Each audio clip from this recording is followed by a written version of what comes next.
The state would call Rod Englert to the stand.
Step up here, sir, and I'll swear you in.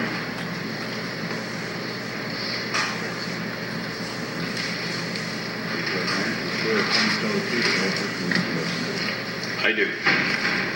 Maybe you Go ahead. Thank you. Good morning. Please state your name for the record. My name is Rod Englert, and that's spelled E-N-G-L-E-R-T. What do you do for a living, Mr. Englert? I'm a crime scene reconstructionist. How long have you been doing that? Over 44 years.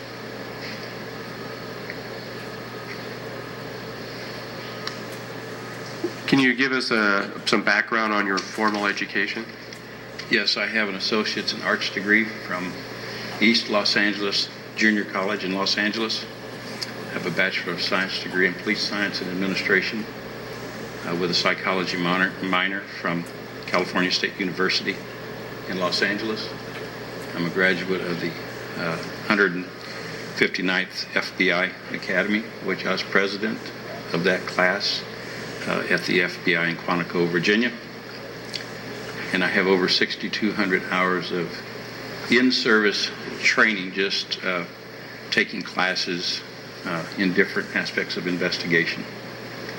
And I also have a lot of seminars that I attend. I remain current in my field of reconstruction and another field which I'll talk about, a blood pattern analysis, as late as in Europe just a month ago. Mr. Englert, you said you were in law enforcement. How many years were you in law enforcement? 31 years sworn I graduated from the Los Angeles Police Academy. I was a police officer in the Los Angeles area. And then I went to a county in Portland, Oregon. The county that covers Portland, Oregon is called Multnomah County, M-U-L-T-N-O-M-A-H. And that's the county that covers of Portland, Oregon, a city of over 1 million people. And I retired as the chief deputy of the number 2. It's about 1,000 men and women in the agency. I retired from there in '95 and continued a private consulting business. I am sworn again, working on cold cases in Multnomah County, of which when I'm in town, I go in on Tuesdays and Thursdays. There's 5 of us that are working old, unresolved cases, about 35 of them that go back to 1964. Mr. Englert, what are some of the areas in law enforcement you worked in? What different areas did you cover when you were a law enforcement officer? Most of my career was in investigation. Working narcotics, working homicide. Most of my career was homicide investigation and major crimes, because I came from big cities, major cities where there's an abundance of crime. So about 27 years, even as I was going through the ranks, from a patrolman to the chief deputy. Do you have any specialties or expertise that you learned during your career? Yes. One of those was, of course, beginning at the academy, when you go to a scene to reconstruct, to put the pieces together. And it can be very, very complex. Sometimes you can't figure it out. So I developed an expertise in reconstruction. And under the umbrella of reconstruction comes another discipline called blood pattern analysis, where you look at the patterns of blood at scenes, and there are many which I will demonstrate to you, and you can tell what did happen, what didn't happen, corroborate. You can tell if someone's telling the truth, if someone's lying, origin of blood, type of weapon that was used in many of the cases. In addition to that, you have to have an understanding of pathology. Not that you're an expert in it. You have to have an understanding of trajectories of bullets. You have to have an understanding of wounds and what the wounds mean, and ballistics. All of this is very, very important for a reconstructionist to be able to know and have knowledge above a layperson of those different disciplines and professions to be able to put the pieces back together. And it's no different than if any of you have ever been involved in a traffic accident. The police come, they try to reconstruct who's at fault, what car hit what car, what angles, skid marks, glass, paint transfers, and that's the same thing that occurs in reconstruction of homicides. You use all the different disciplines to be able to get that input to put together what did or did not occur. Do you have any teaching experience concerning crime scene reconstruction and bloodstain interpretation? Yes, I've taught all over the world in crime scene reconstruction and blood pattern analysis. In South America, in Bogota, Colombia, in Russia, Europe, as late as in Portugal just a month ago, teaching. I've taught over 550 classes in reconstruction, including a lot of emphasis on blood pattern analysis. Have you consulted with other agencies, in other words, prosecutors, private attorneys, as far as crime scene reconstruction or bloodstain pattern analysis? Yes, sir. In addition to what I did every day as an investigator in Los Angeles and in Portland, Oregon, I've consulted outside of my jurisdiction throughout the country, Canada, in homicide cases, and been consulted or have consulted where a file was opened, work in the case, fee received in over about 375 cases today.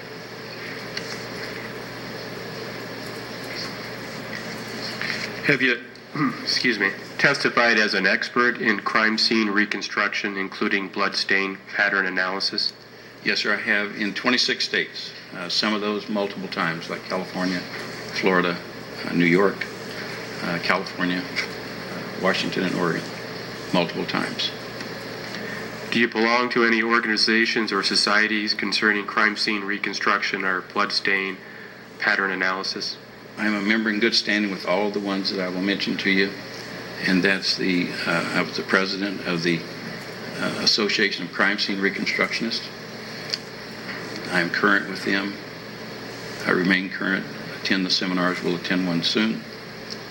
And then I've been president of the International Association of Blood Pattern Analysts that specialize in just blood patterns alone, and a distinguished member of that group, of the Association of Crime Scene Reconstruction Group. Then I'm a member of the California, the Arizona, the Florida, and Texas Homicide Investigators Association, as well as the International Homicide Investigators Association. Are you the author of any articles or publications concerning crime scene reconstruction or bloodstain pattern analysis? Yes, sir. I have written a chapter in a book, Unresolved Homicides, on chemical called luminol, which luminesces. If you've ever watched CSI on TV, you spray it in the dark and blood patterns will glow. I wrote a chapter in that book. I've made many papers to the American Academy, 9 total, to the American Academy of Forensic Sciences, which I'm a member and a fellow of that group. And I've also published a book called Blood Secrets, which is published by St. Martin's Press, and that came out last year.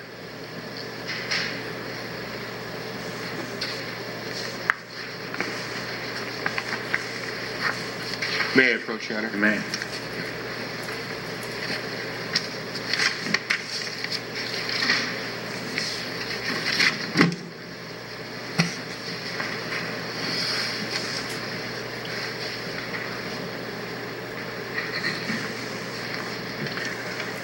Mr. Englert, I've handed you what has been marked as State's Exhibit number 6. Can you tell us what that is? Yes, exhibit number 6 is my resume. It's a 4-page resume, it's condensed version of just all the training and all the lectures, which is very extensive and boring, and then a short, detailed 1-page synopsis of the 3-page one, and then a training record is attached. All the dates, locations, about 3 pages of that. The state would offer into evidence State's Exhibit number 6. No objection, Your Honor. Received.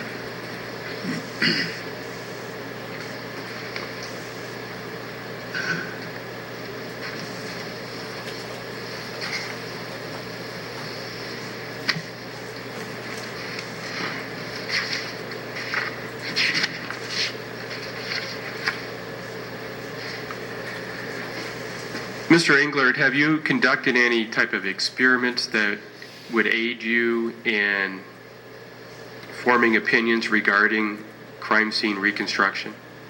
I have conducted experiments extensively, hundreds and hundreds of times throughout my career, especially in the area of blood pattern analysis and shooting into different objects, and a lot of shooting and beating into blood patterns.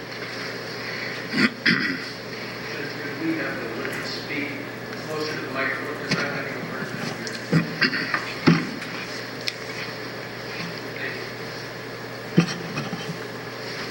Would you please explain the nature of crime scene reconstruction? Crime scene reconstruction, as I previously stated, is no different than investigators assigned to the task in a traffic accident, an airplane crash. One of the biggest ones was the Twin Towers that came down. There's actually reconstruction of a lot of stuff put together. And that's what I do, is taking the components of everybody's investigative effort, pathologist, CSI folks, evidence collection people, wound ballistics, all of those are put together to be able to say what did or didn't happen. A lot of times there's a lot of missing pieces, but you take those missing pieces. It's no different than a mural that's painted. You see a big mural, maybe you see a river, you see a tree, and maybe some cows, and maybe the back half of a cow is missing, but you still know it's a cow. So that's the same thing that happens in a crime scene. None of them are perfect. Things will be missing, things will not be done, mistakes will be made. I've made those mistakes. That's been one of my best learning tools. And you're able to put all of that together to come up with possibilities, probabilities, and sometimes certainties in what did or didn't happen in a reconstruction. So in a crime scene, a murder scene, you look for what weapon was used, the movements of people. There's a lot of moving parts sometimes, and you'd be able to put together through the bullets in the shooting case such as this, the bullets, examining the bullets, all of that, you're able to say what did or didn't happen in a case. And you go through a range of possibilities, and some of them stand out more than others, but continualness is the important thing for you to know in any reconstruction. You have to depend upon the evidence and the facts. It has to do the talking. Biases can enter in. We're all biased. I'm biased. I fight it all the time to make sure I don't listen to what other people's stories are or statements. Let the evidence do the talking, and it just keeps bringing me back to let the facts talk. Sometimes they're favorable, sometimes they're not favorable, sometimes they help people, sometimes they don't help people, but it is what it is, and that's what a reconstruction, he or she has to depend upon, is that evidence, as you will see. Are the methods that you use universally accepted by law enforcement and the scientific community? Yes, it is. By the scientific community, by the organizations that I belong to, it's the same methodology, the scientific method to look at a problem, establish hypothesis, and experiment, and then document. Or from your documentation, you form an opinion. And to your knowledge, do others in your field rely on the same methods to reconstruct an event? Yes.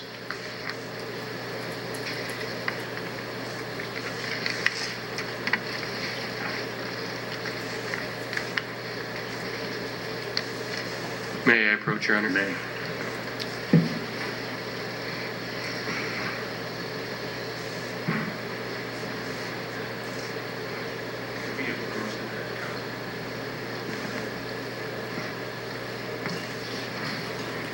Since we're saying rock with a D or rock with a D. D.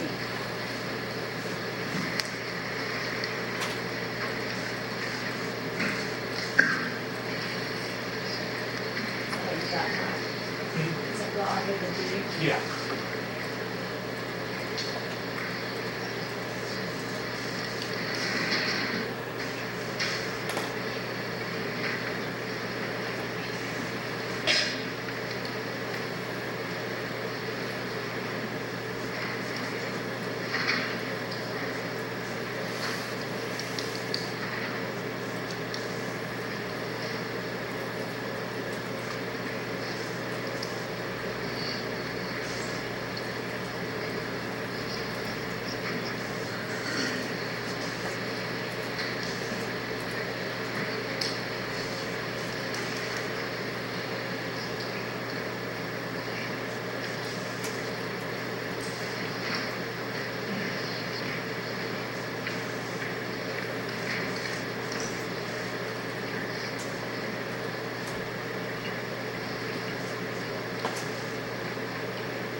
Ladies and gentlemen,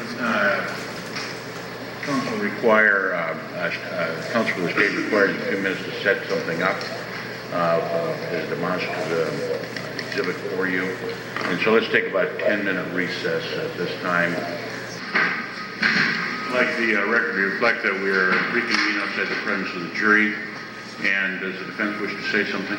Thank you, Your Honor. May it please the court, outside the presence of the jury, obviously, and with the defendant present, there's been discussions made that the... Somebody's standing up in the back. That usually means the green light's not on. Your green light's not on. Oh, I'm sorry. You're pointing back there, Judge. Judge, outside of the presence of the jury and with the defendant present, we had discussions in court's chambers. My understanding is that Mr. Englert's testimony, his professional opinion, is going to remain within the confines of the forensic report that was provided to defense counsel, and it was authored by Mr. Englert on behalf of the state. Is that correct? It is, Your Honor. So there's clarification. I'm not sure what they mean by this, but if he makes a reference in his report that certain shots could not have been from a certain location, the state believes he's allowed to expand on what he means by that. In other words, he's not limited to read word from word the report. They're put on notice what's in this report, and if he has some expansion as far as if it's in here, there's a shot at a certain location, and I ask him, what do you mean? How are you able to tell the trajectory? He's able to expand on that from his report. If there's something inconsistent, then I understand what you're saying, but I'm not going to say that he's going to read word from this report. And I'm not asking for Mr. Engler to read word for word from his report, but if in fact he has a different opinion that's identified in his report, based upon the notice we were provided, unless there's some supplemental report that we haven't received, we're asking that his professional opinion remain within the confines of that report. Yes.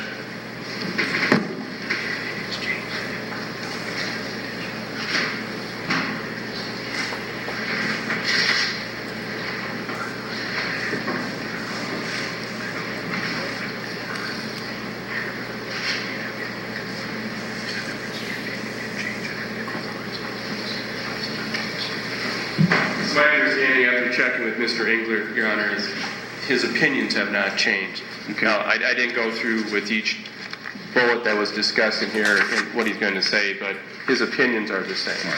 Well, for the point, his opinions will stay within the parameters of the report that was provided to defense counsel. He, however, will be entitled to expand in regard to the facts that support those opinions. Do you have any objection to that? I do not judge with the understanding that if the defendant believes that Mr. Englert is going above and beyond the scope of that report, then I will ask for either a sidebar or make an objection that it's outside of the documentation provided to defense counsel, if that's appropriate with the court. That's fine. Okay. Okay. Great. Then I'm Are we ready? We're ready to Bring the jury in. Yes. And Judge Mack, here so I can observe the demonstrative evidence. Mr. Engler, I'm showing you what's been marked as State's Exhibit number 91. Can you tell us what this is? Yes, that's a tutorial chart in the area of blood pattern analysis. The state would offer into evidence State's Exhibit number 91. Hey, Judge, I'm going to object. My understanding is this was presented as a demonstrative exhibit, so I'm going to object to it on that basis. If it's a demonstrative exhibit, my understanding is it's not going to go back to the jury. Your Honor, the demonstration that this witness will be doing is not going back to the jury. This would be like the diagrams that we offered. It's for demonstrative purposes, but it is an exhibit, and we're offering it into evidence. And Judge, I have not been provided this, nor have I seen this document prior to today, so I'm going to also object to it on timeliness grounds.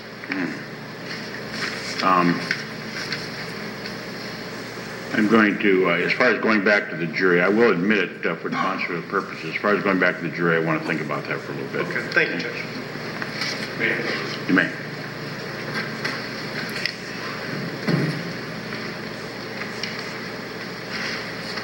Mr. Engler, there's a laser pointer here. There's some additional ones. Concerning State's Exhibit number 91, can you explain to the jury what this exhibit shows? These are the most common blood patterns that an investigator, he or she, will see when they go to a crime scene. And in crimes of violence, blood is often shed, and that bloodshed is categorized in 3 categories. And I have on this tutorial chart, exhibit number 91, those different categories that I will explain to you, with one on the lower right-hand corner being an actual crime scene in the state of Florida. And what's important about blood pattern analysis is that it's reproducible, it's repeatable, and that when you see this over and over and over again, it becomes like a library in your mind that when you go to a scene, you recognize that this looks like what I've seen before, and you pull it out of the library in your mind. So in this tutorial, very quickly, this will not take very long, on the left-hand side that I'm circling with the laser pointer are all what's called low velocity patterns. And again, there's 3. They're labeled low velocity, which I will talk about, then medium velocity, which is a little bit more energy is applied, and that last one is high velocity, which comes from gunshots, machinery, revolving things very, very fast that does a different type of pattern. The most common patterns that you will see at a scene is like 90-degree drops. Well, what's a 90-degree drop? And I take the cone, if you'll look to me, when I drop, this black cone indicates the trajectory dropping straight down. And when that drops straight down at 90 degrees, or straight into the wall, you see a round, circular drop. If you've ever had a nosebleed or a hand, you drop it, you will see these 90-degree drops.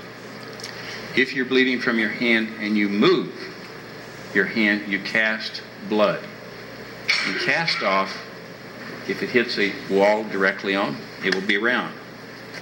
But if it hits at an angle, for instance, this is coming from your left to your right, the cone that I placed on the bench, then when you look at it, if it hits at an angle, it becomes more elongated. So simply put, that when a 90-degree drop falls, and then you start increasing the angle, the more you increase the angle and the more acute it becomes very, very elongated and very narrow. That being said, and if you look at the diagram here, these are 90-degree drops that are up the upper left-hand portion, and then we have the angular drops. The drops, the three that you're looking at that are angular, are coming from up to down for that chart. So they have come from up above at an angle that would come in at about 30 and 20 degrees to create this type of oval, more elliptical type shape. If you take water, you can do the same thing with it. If you are on your kitchen counter, you get water, do it, and at an angle you will see that tails form. Another more common pattern seen at scenes are hair patterns.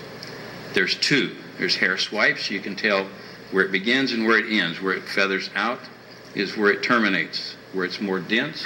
In other words, if I have blood on my head here and I touch this table and swipe from my right to my left, then it feathers out at the termination point. It's more dense where the blood first comes in contact with it. The second, and that's a hair swipe that we look at here that I'm circling with the laser point. It says hair swipe. Then there's hair impact. And when there's bloody hair and it hits an object or a wall, then it creates little whiplashes, little tiny hairs that are different than a swipe. These are very common at a scene. Another very, very common hand pattern or pattern at a scene is hand swipes. And then fabric swipes. If you notice in all of these, they're all different. And that's how when you go to a scene that you're able to determine. Now it sounds real easy, but it's not as maybe easy as it sounds because there's a lot of moving parts at a homicide scene. It becomes very complex. This is a very complex scene that I'm talking about today. Then another more common pattern is blood into blood. Blood into blood, if you can imagine, if you're bleeding from your nose and you stay stationary and you just let it drip to the floor, a drop into a drop creates satellite spatter that goes like a rainbow out to the side, up to about as high as 18 inches. And if you move away from it, you'll see two void areas. If you were standing where your nose was bleeding, if you back off, you will see something that's also very important in crime scene reconstruction is voids, where there isn't blood. Why do we have blood around it and forming a pattern? And what created that void? Sometimes that is very, very important in crime scenes. So blood in blood means somebody's stationary, they're not moving, and they're standing in that position for a period of time to create enough drops to create the satellite spatter.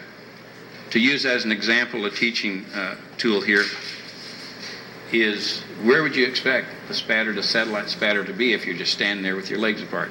On the inside, not on the outside of the shoes or the pants, but on the inside, because these areas down here, I'm pointing to my legs, right and left, are protected. But then when energy is applied to blood, we go to the second type of pattern, medium velocity.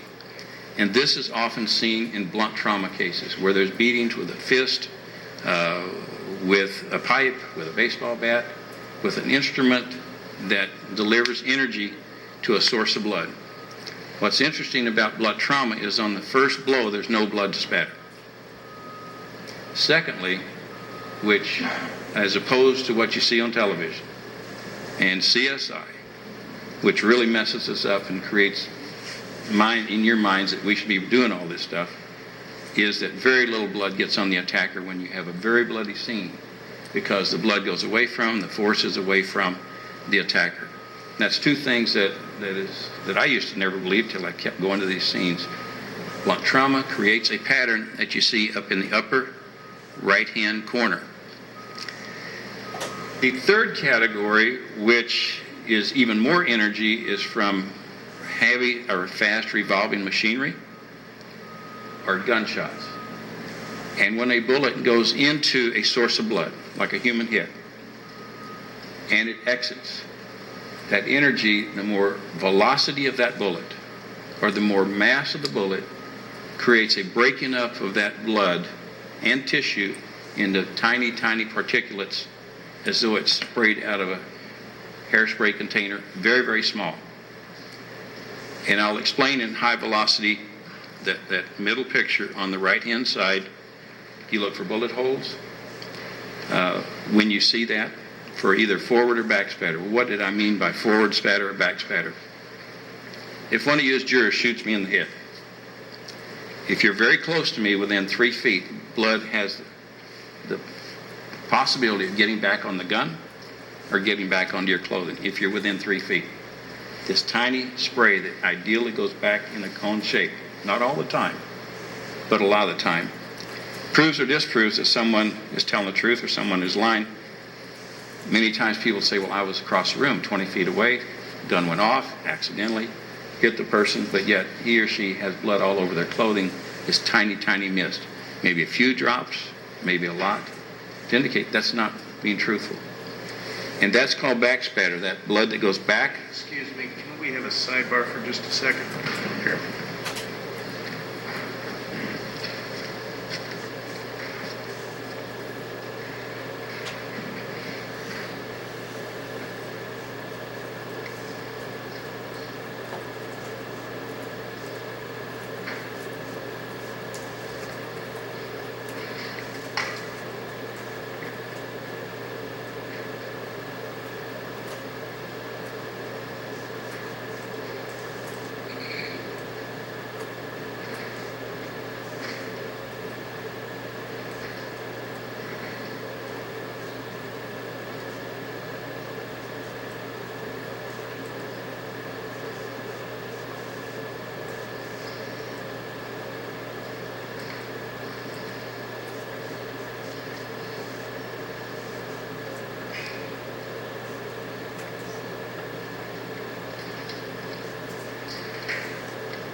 Yeah.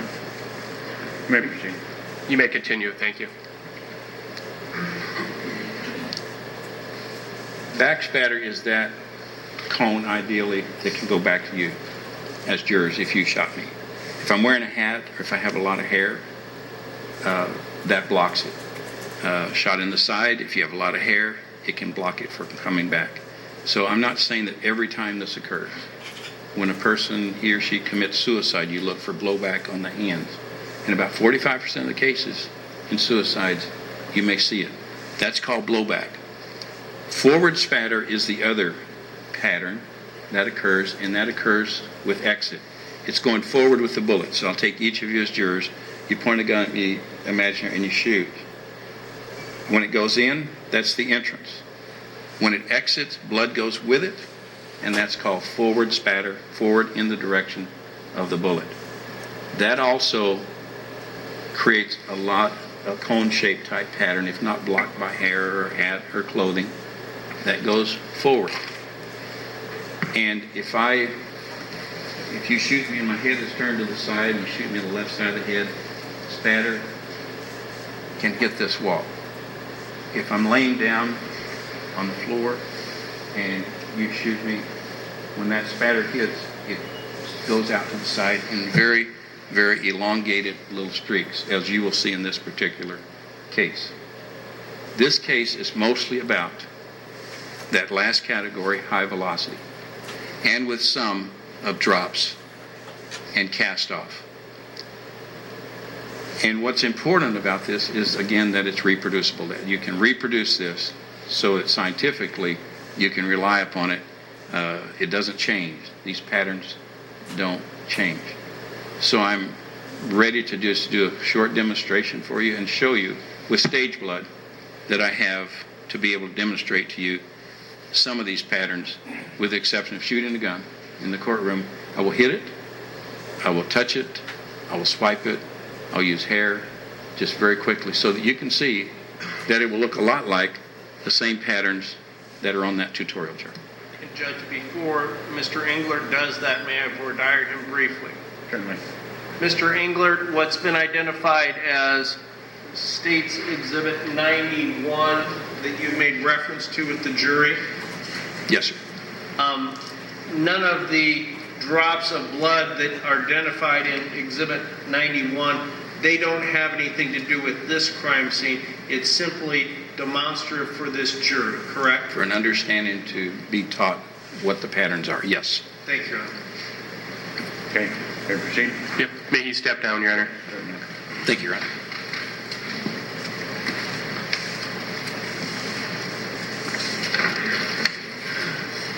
Again, it is stage blood, and I will just start with the low velocity patterns on your left.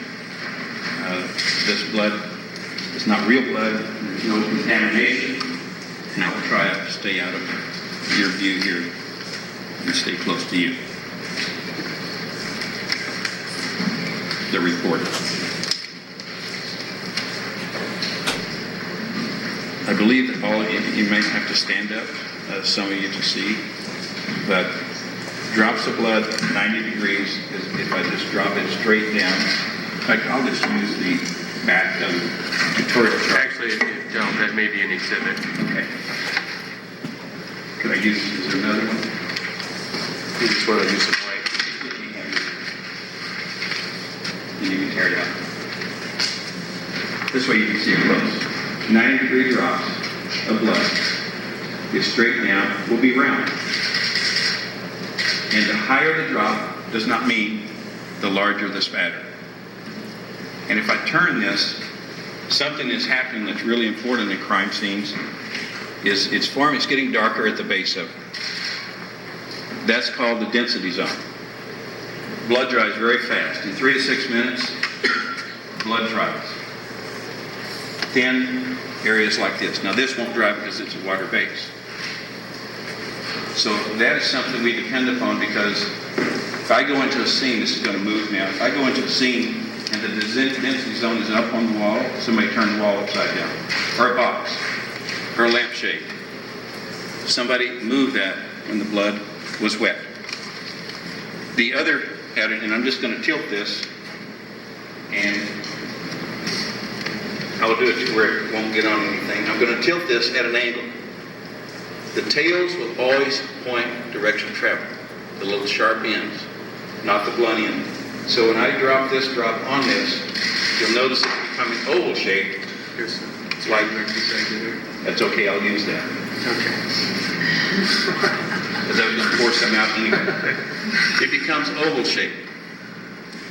And the more acute angle that we see, the more elongated the drop, as you can see there. So very acute angles make very elongated drops. That being said, I'm going to give this back to you. And you'll notice when you look at the chart below that it's similar to this. And then blood into blood, when you have, and I think you may have to stand up to see it, but one drop goes into another drop, already you can see the satellite spreader out to the side. You can't see it because it's so fast, but this actually comes up. and it arcs over. So all these little satellite spatters is a pattern that's not from blunt trauma, it's a pattern that's not from shooting, but it's a blood in blood because you look at the source, all the round drops that are present there. Cast off. If I were to hit blood on the court reporter's table and come back and stop, which way in your mind do the tails point? And I will cast some here, and you'll see that's cast off, similar to blood getting onto the instrument, has to be more than one blow, and coming back and stopping will create cast off. And I'll do some on this chart for you folks over on my right, and some over here on my left. What I see there when I go into this particular scene is that we have two separate events, actually three.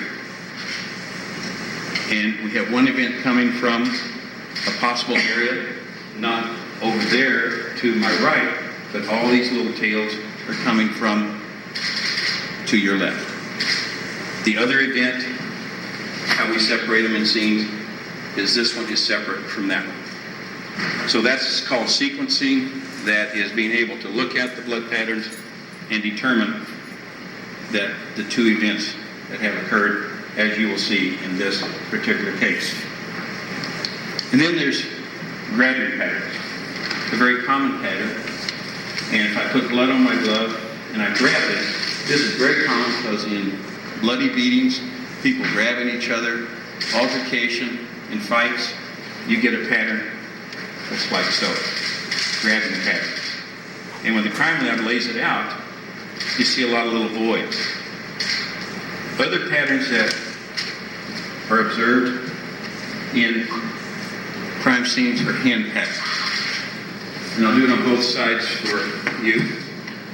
Simple fingers. Doesn't look like fingers in some of them, but these are typical finger transfers, as you will see on the chart below. Where do these occur a lot? Door handles, light switches, guns. If a person has blood on his or her hand. Another very, very common pattern at crime scenes are hair and cloth, which I had previously described. Cloth is more dense, broad-based. Some cloth is this t-shirt, has a weave to it, and that weave will identify itself and be different than like the towel, because you see all the little spaces, and a criminalist, he or she can go to and measure the distance on this, do experiments, and be able to say, it was this type of sleeveless shirt that most probably created that transfer pattern. And then hair. And it takes very little blood to make a bloody scene, as you are seeing happening in front of you. So I put some hair in the blood, and I'm going to swipe it in 3 different areas so everybody can see it. And you will notice that they're all different. Hair impact is consistent with the hair impact and swipe that is on the chart. That is what's meant by reproducible patterns. And then the other pattern is medium velocity impact. And what I'm going to do is pour some blood up here, a little bit, doesn't take very much, and I'm going to strike it with an instrument with rolled up paper to show you that the next pattern that you're going to see is not like any of the patterns here. So we're going to graduate into a medium velocity impact pattern. And I had a rolled up piece of paper that was here. I will not get any blood on me. And I can hit it multiple times, and I may get a speck here, but I'm going to avoid that. But I'm just going to demonstrate to you that when I hit it, that pattern is different from any of the other patterns that you see. And that's medium velocity. So blunt trauma, and if you stand up and look at the base where I hit it, you will see these streaks, very, very fine streaks that are noted in this particular area because it's close to the floor, very, very angular, very, very elongated because that's an action that is very close to the floor. And the last, as I conclude, is absent of shooting a blank in a courtroom, is what I'm going to do is just take this hair straight and show you right next to medium velocity the difference from medium velocity and high velocity, which looks like this. Although this is not created by a gun, it's the only way I can demonstrate to you by going through the nozzle and breaking the blood up tinier and smaller than the medium velocity that is there. I'm sorry, I stood in your way. All of this, if it's real blood, would dry very, very quickly. Cooled blood takes a longer period to dry and separate. And this is a 1-week course in 10 minutes. Your Honor, would this be the appropriate time to take our lunch break? It would, ladies and gentlemen, we'll recess for that.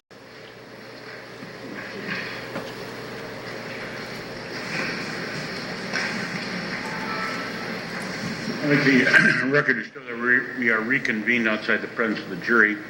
It's my understanding the defense wishes to make a motion at this time. I do, Judge. On behalf of the defendant is present during this proceeding. In Mr. Engler's direct trial testimony, he indicated prior to a sidebar break and his demonstrative exhibit, he made reference to the jury that he could tell the truth, whether somebody was being truthful or lying. We had a break. I talked to the government and indicated that I did not, pursuant to State versus Graves, and I can get the citation if the court would like, that this witness was not to testify to someone lying. It would be contrary to State versus Grave. My understanding at that time was there was an assurance that, in fact, Mr. Engler would be instructed as such. Then we came back from the break. He began his demonstrative evidence, or did the demonstrative evidence. He then made reference twice within 2 minutes that he could tell whether the evidence would say whether someone was truthful or not. We had a sidebar at that time. I alerted the court to my concerns regarding that matter. I believe clearly his testimony on whether my client is lying or truthful regarding his review of the evidence invades the province of the jury and determines the ultimate issue for the trier of fact.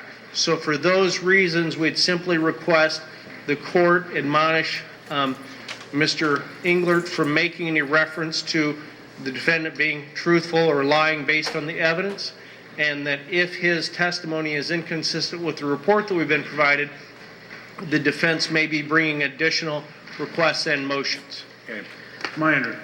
This is only a guess because I have not seen Mr. Englert's report, but I trust that what he's going to testify to is in regard to blood spray and direction and what he perceives as to be the origin of what took place. And the report that was provided to the defense counsel had him not only doing blood spatter opinions, but also doing a recreation of the shooting that occurred.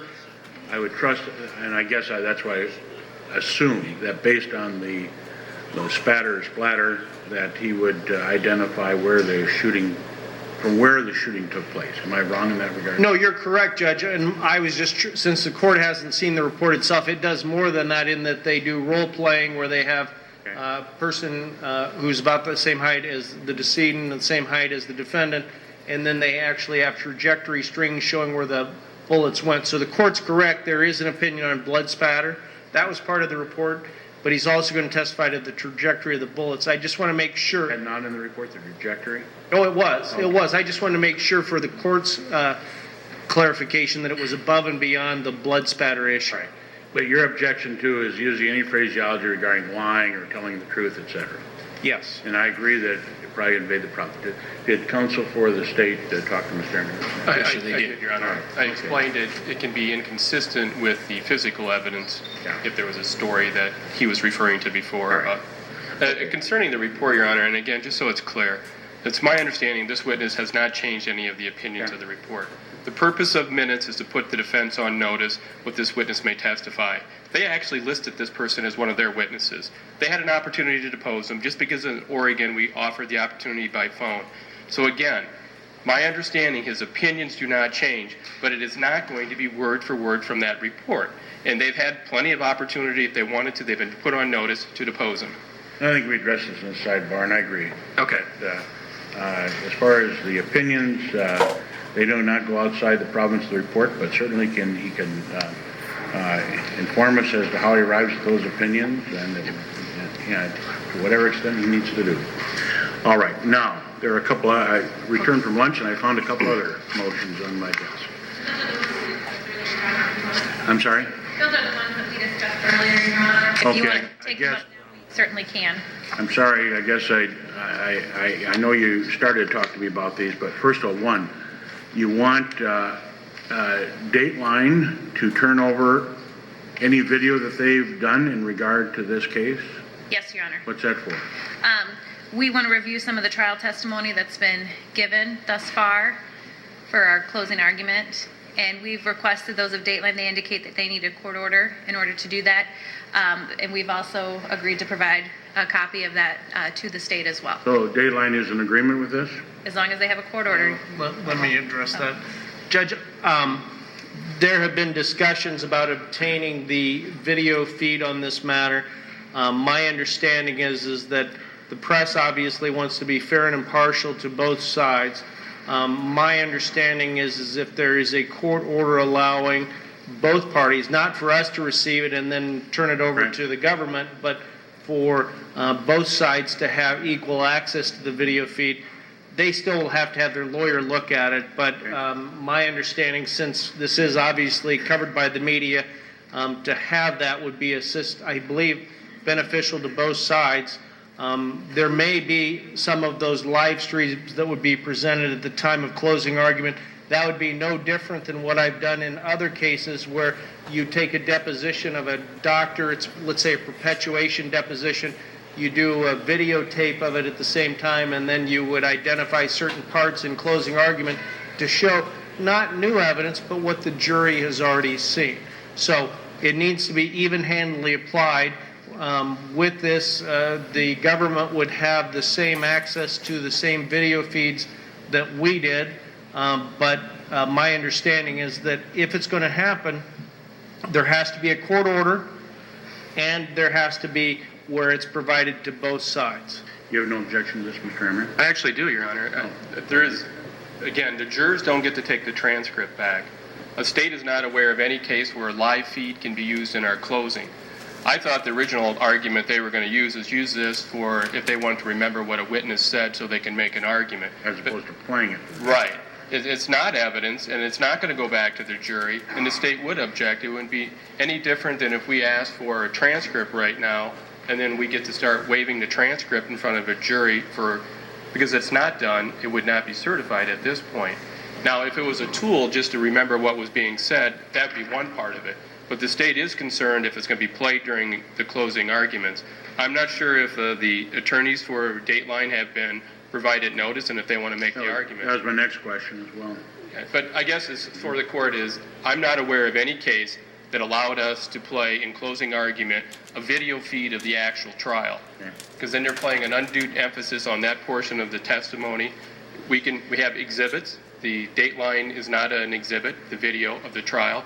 We have the attorneys have been taking notes. They can go from memory in exhibits. So I would object, if it's going to be used for that purpose, I would object to it.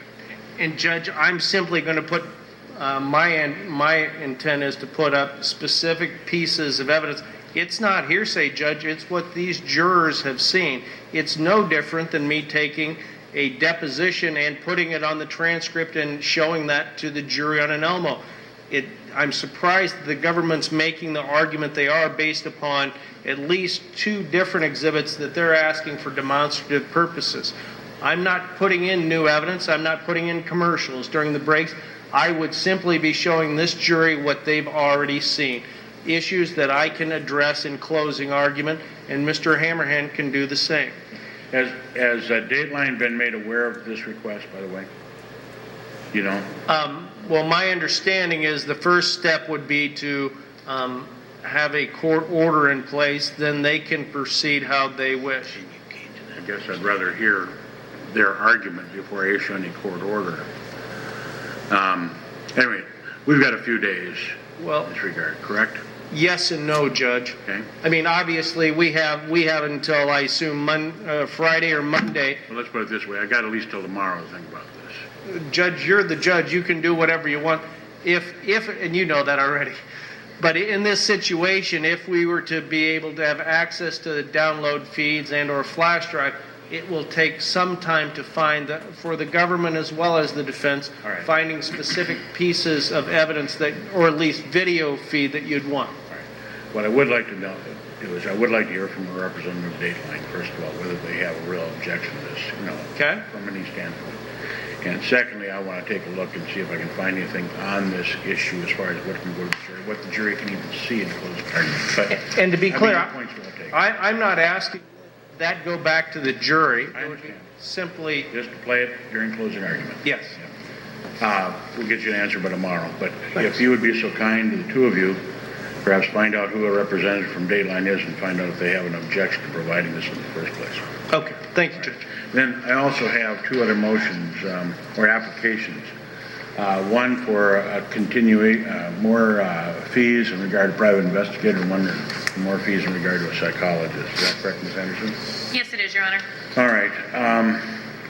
Do we have, and I haven't had a chance to really look at these, but do we have any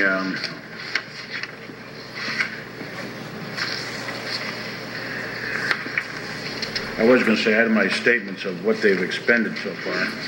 I'm looking on the psychologist.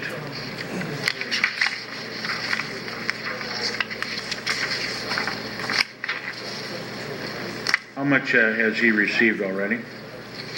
Your Honor, you've allocated $3,000. I don't know that he's actually received anything yet, but you previously awarded $3,000. And you're requesting how much additional? I believe it's $3,300, yes. In his letter, he says an additional $900. That's on top of I thought that too at first, Your Honor, but I'm re-looking at it. He's been given $3,000. To date, he's had $5,400 expended, and then he needs an additional $900 for trial testimony. All right. Is it possible for him to provide a better itemized statement than what you got on this sheet? Yes, Your Honor, and I believe your previous order indicated that they would need to submit an itemization to the court to make sure that all the expenses were So what you're reasonable. asking for is for me to okay it, but at the same time, still hold the purse strings and review an itemized statement at the end? Yes, just as you I don't have any indicated problem with that. previously. Any objection from the state? No, Your Honor. And Judge, we just ask that when the court approves that it's retroactively applied. That's fine. And he should be testifying, I assume, tomorrow morning. I'm not sure if he'll have that statement by then, but I'll direct him to. I just wanted to tell the court that it may not be here when. And I don't need that statement until the trial is concluded. Okay, thank you. Now, you need a written order in this regard? We will, yes, Your Honor. I'll try and get one today if I can. Then. Thank you, Judge. All right. Are we ready? Oh, Your Honor, then we have the application for the private investigator. Same thing. Same thing? Okay, Okay. sounds good. Thank you, Your Honor. Anything else? No, Your Honor. Okay, let's get the jury in. Like you did the demonstration on the blood stain patterns. The next area I want to cover is, when were you contacted to become involved in this case? January the 29th, 2009. And who contacted you?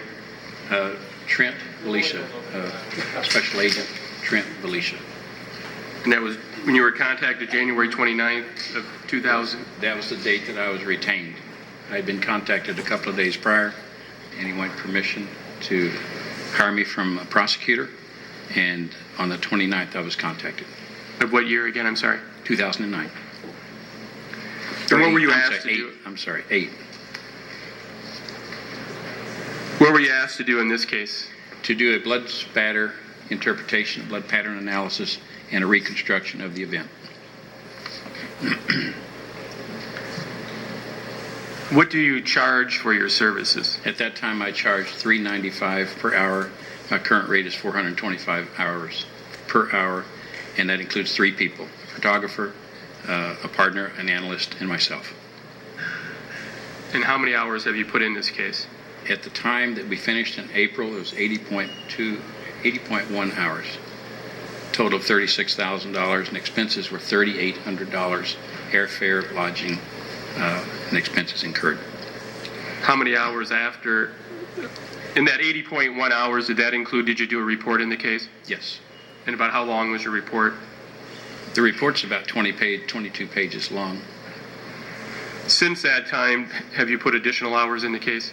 Yes, since being contacted a few weeks ago about testifying, and I do not know how many hours that has been. I have not calculated that, but I would say it's easy so far. Just being here the last 3 days, 20, 30 hours, and then what was done before, probably beyond 40. Did you come to Iowa back in January of 2008?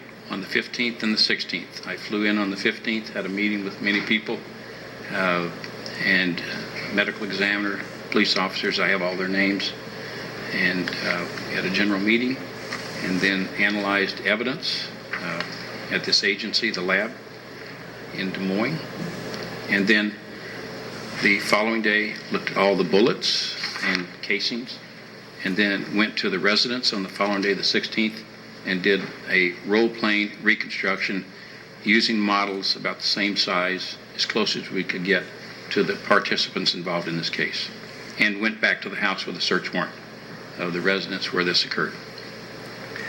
Let's talk about some of the materials you reviewed. Did you review any crime scene photographs? Yes, 57 crime scene photographs I received after that initial being retained. For several days I was fed a lot of reports, and 57 photographs, and I believe 16 autopsy photographs, which beyond that I looked at more. And Judge, could we have the witness put his mouth closer to the microphone? I'm having a hard time hearing him again. Mr. Engler, did you review reports in the case as well? Yes, sir, I did. And approximately how many reports? 31 reports, and did interviews. And you said you reviewed physical evidence? Yes, sir, 9 items. Now, when you reviewed the physical evidence, explain to the jury what's the process when you look at the physical evidence. What did you do as far as did you take photographs? How did you look at it? I have a partner that keeps notes, and I have a photographer that doesn't touch anything. We go into an area that's very clean and use clean paper, have someone from the laboratory or their CSI crime scene investigators be present that will open the first bag. We document that, document what's in the bag, and then we wear gloves, we wear gowns, try to keep it as sterile as we can. There were numerous people involved, but they were told to keep away. So only the person opening and closing, my photographer, and my partner Cheryl Kanzler were allowed to be close at the table, where we looked at 9 different items of evidence and took photographs of that and documented what we were seeing on these 9 items of evidence on that day, the 15th, because there was more the next day. What's the purpose? Why do you want to go in and look at the physical evidence? Because that's part of reconstruction, to be able to see what corresponds to what in the residence. I had a lot of photographs. Photographs don't tell everything, so I always will go back to the scene. We'll look at the physical evidence, read all the reports that I can read, look at all the photographs that we can look at, and sometimes conduct interviews, especially with a medical examiner. He or she will talk to, with the officers, the first responder that was there. What did they see? What did they smell? What did they hear when they go to these? So we take all of that information in order to try to reconstruct and put the pieces together. I want to go through some of the physical evidence you looked at, starting with State's Exhibit number 7.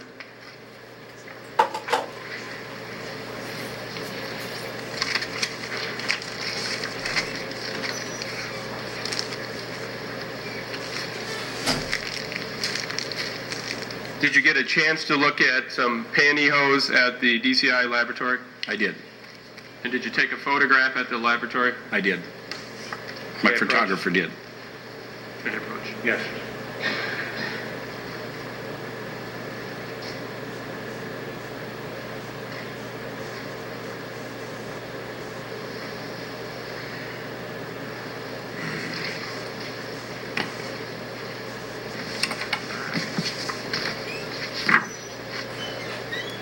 Mr. Engler, I've handed you what's been marked as State's Exhibit number 92. Do you recognize this? I do, yes. What is this? This is the pantyhose alleged to have come from the residence that was taken out of a packaging. It's a paper bag and laid out and photographed by David Brunko, the photographer that I had assisting me there. And does it appear to be in the fair and accurate condition as they looked when you looked at them at the laboratory? Yes, sir. This picture is. Yes, I'm sorry. The state would offer into evidence State's Exhibit number 92. It's received.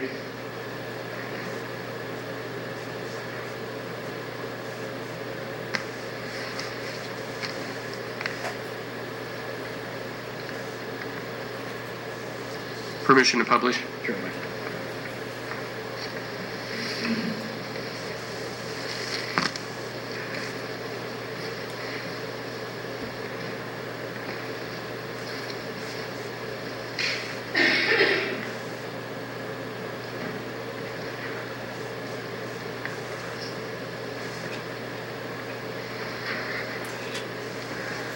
In reviewing the pantyhose, State's Exhibit number 7, was there any area of interest that you noted when you looked at them? Yes, the entire pantyhose was of interest Why was that? because I was looking to see if it had been stretched or torn, any type of indication that there was stress because of the reports that I had read about them being stressed, and there was none that was observed on the pantyhose. With the exception in the crotch area, there were some stains, and two little, in the crotch, two little defects like tears, which appeared to be normal wear. So on the legs of the pantyhose, did you see any stretching? No, sir.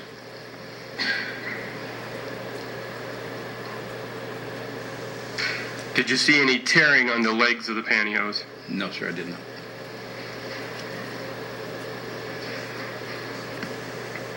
May I approach? Yes.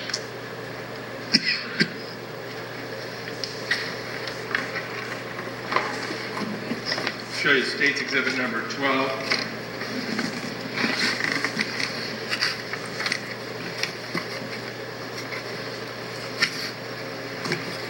Did you get an opportunity to look at the .40 caliber Beretta in this case? Yes, sir, I did. And what was the purpose of looking at the firearm?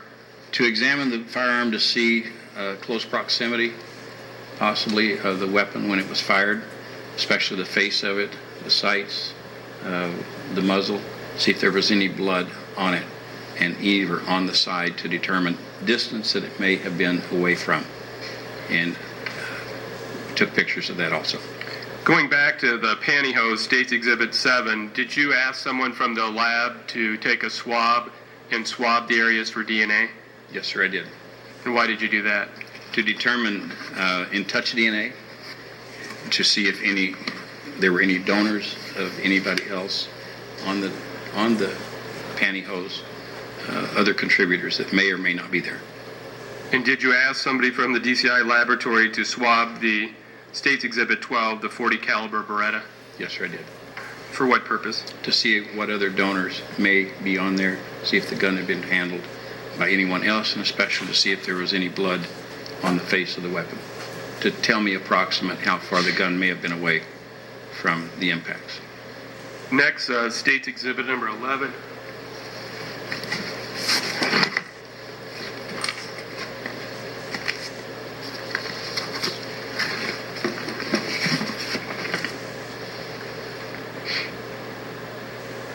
Did you get a a chance to examine the .357 revolver, which has been marked as State's Exhibit 11, Yes, sir, I did. for the same purpose as you examined the other gun? Yes, sir, exactly the same. Did you have someone from the DCI swab it? Yes, sir.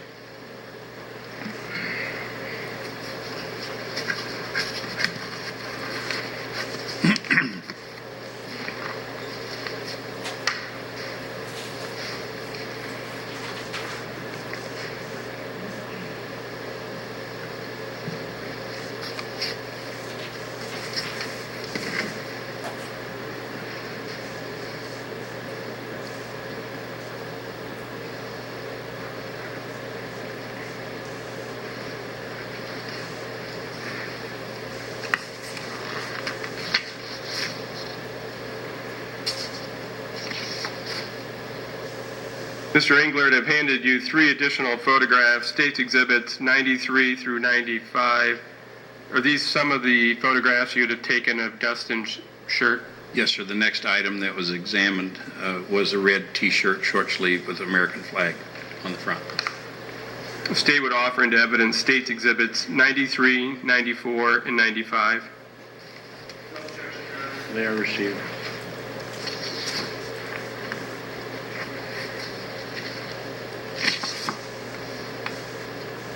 Permission to publish? Yes.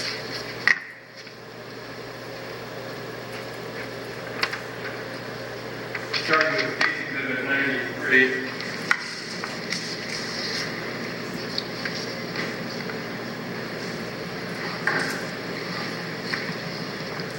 What's the purpose of first examining Dustin's shirt?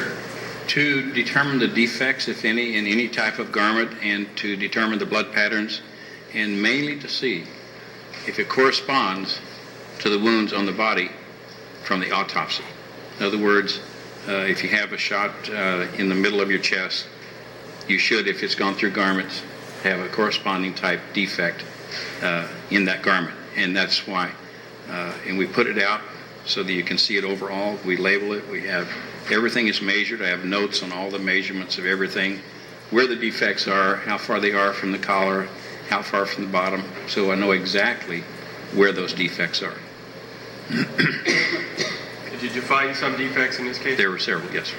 Talk about a couple here. State's Exhibit 94.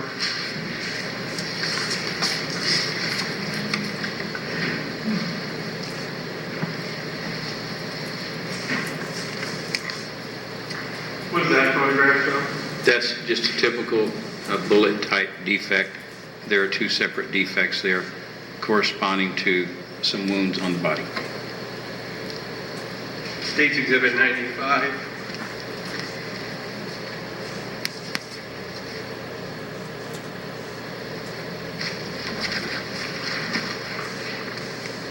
What does that photograph show? It's the upper portion of the bloody T-shirt showing another defect that corresponds to a wound on the body.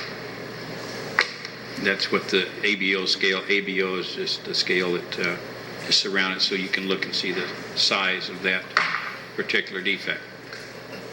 Those measurements are in our notes, extensive notes, so exactly what it is.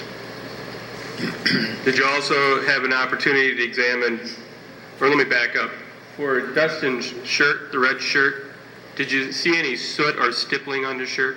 No, sir, I did not. I looked for that. What is soot or stippling? When a cartridge fires coming out of the barrel, we'll just say the barrel, because it can come from other places, soot, which travels a very short distance, and gases that come out also has particulate that comes out with it. And that particulate, when it hits something, hits a target like this piece of paper, if you're very close to it, the closer you are, the smaller the concentric ring. When you back the weapon up, the ring is stippling. It's also called tattooing.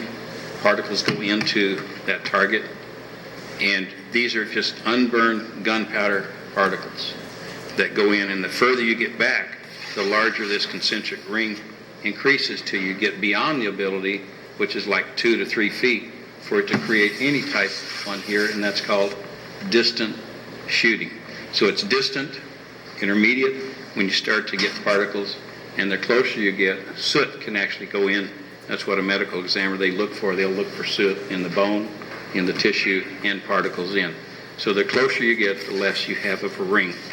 So what I was looking for on all the garments that we looked at was stippling and tattooing. Did you find any stippling or tattooing on any of the clothes that belonged to Dustin Weedy? On nothing, no, sir.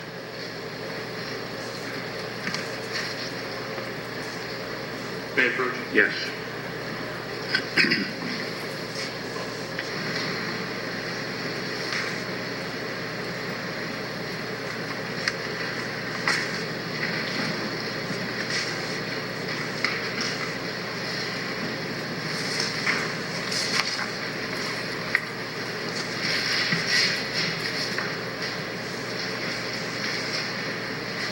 Mr. Englert, I've handed you two additional photographs, States Exhibits 96 and 97. Can you tell us what those are? These are the underwear reportedly worn by Dustin Weedy.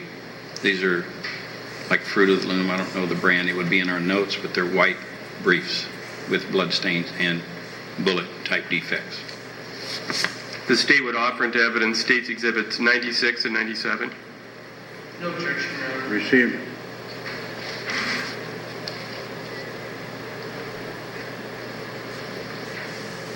Permission to publish? Yes. Starting with States Exhibit 96. That's an overall of the underwear with stains on the left hip and two defects that can't be seen now, but there's a close-up of those defects, which correspond to wounds on the body of Dustin Weedy. States Exhibit 97.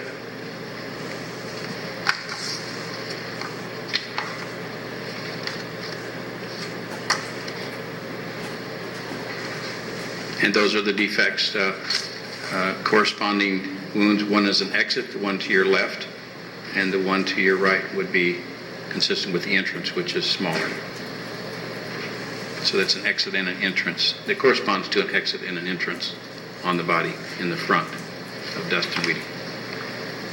Did you also take some photographs of the pants and coat Dustin was wearing? Yes, sir.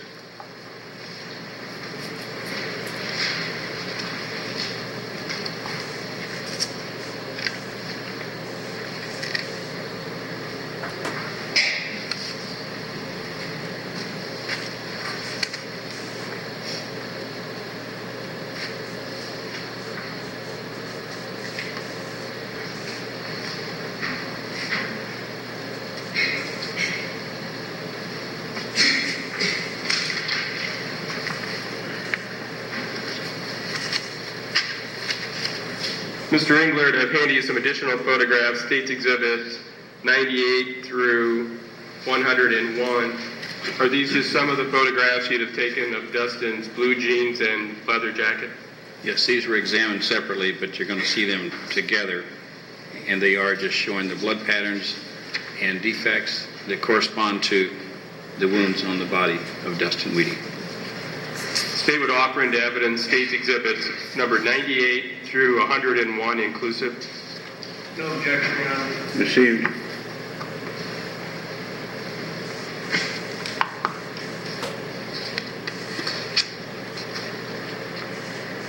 Permission to publish? Yes.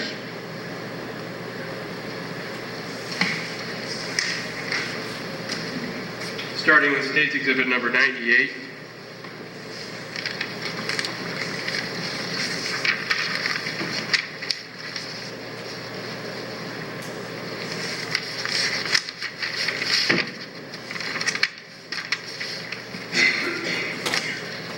Can you tell us what this photograph shows?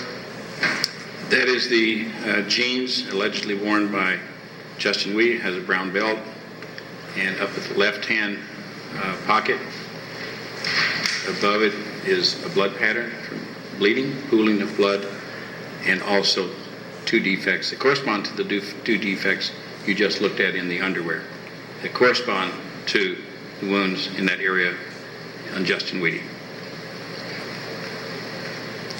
States Exhibit 99.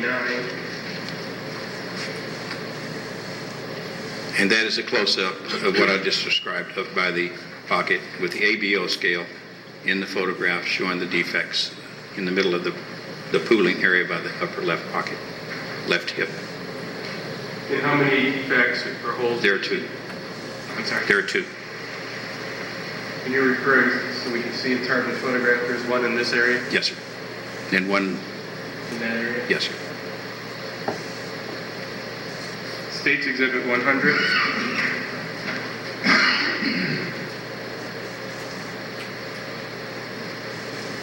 This is an overall of the leather jacket reportedly worn by Dustin Weedy when the shooting occurred, and it has multiple defects on the shoulders, around the neck. Some of them are double defects because of the collar. It goes in the collar when it's folded down like mine. It goes in one in inner section and then goes into corresponding areas of wounds on the body. All of those correspond to the wounds, and then there's also one in the back, a large hole with material that is coming out of it in the right quadrant that is here. And there is no entry at that area underneath, but there's a corresponding abrasion that goes from right to left, and that'll be explained later. State's Exhibit 101.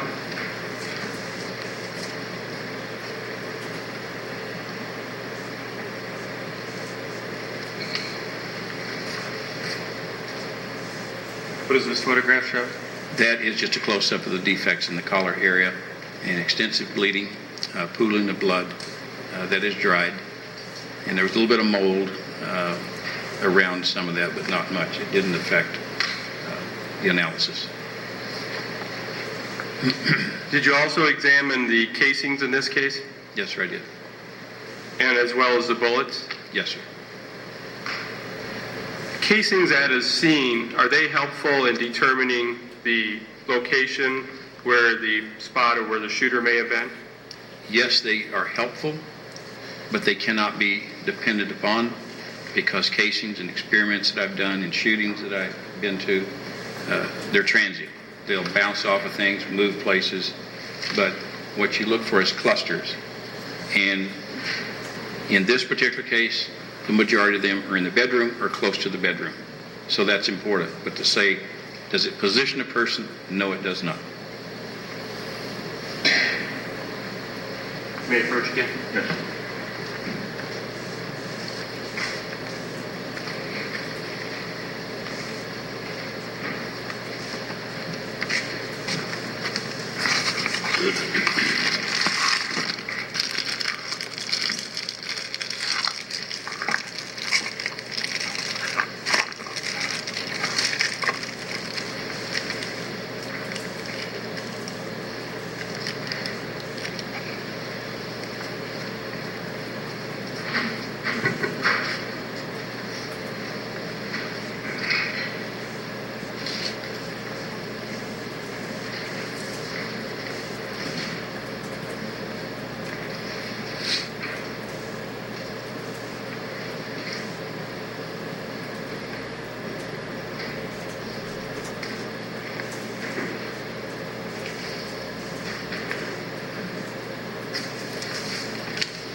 Mr. Engler, did you look at the bullets at the DCI laboratory as well? Yes, sir, I did.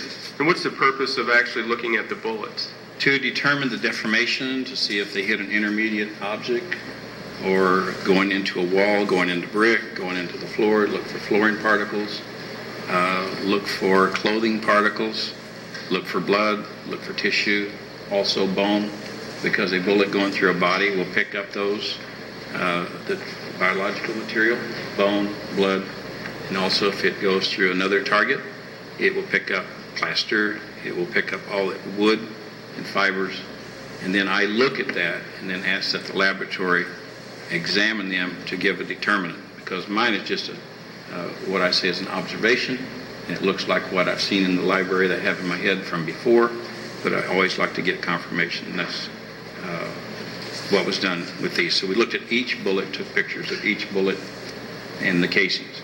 One thing that was interesting about the casings were that each strike mark on the primer all looked very much the same. I'm not an expert in saying that's exactly a match.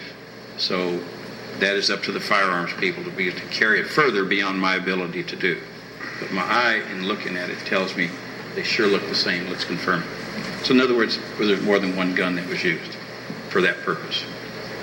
In our State's Exhibits 102 through 117, pictures of the casing and bullets when they were in their containers, and then the rest are pictures of the bullets as they were removed from their container? Yes, and they were all very well labeled on the lid, and we took pictures of them in sequence by the numbers, and took pictures of what a fragmented bullet looks like and what lead core looks like. Those are in this stack. The state would offer into evidence State's Exhibits 102 through 117 inclusive. No objection, Your Honor. They were received.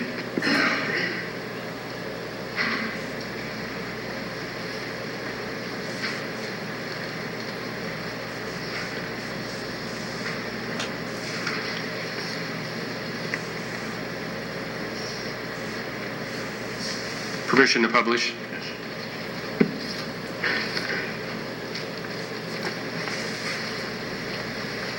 Starting with State's Exhibit 102.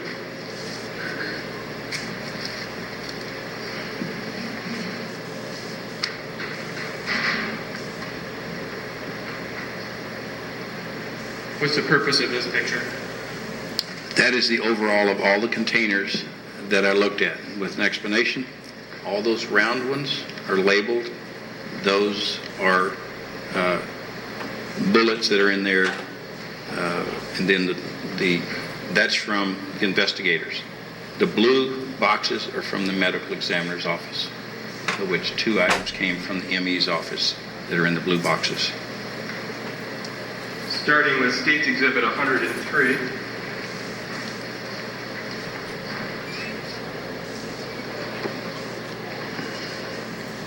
If you can turn it the other way, it would sure be easier. That There would you make go. more Thank you. sense.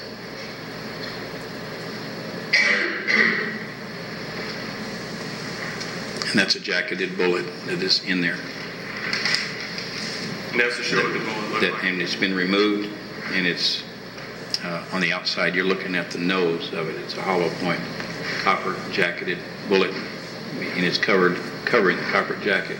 It's covering a lead core. Core is just the interior. And then did you take a picture to open up the containers showing anything inside? Yes, some of them. State's Exhibit 104.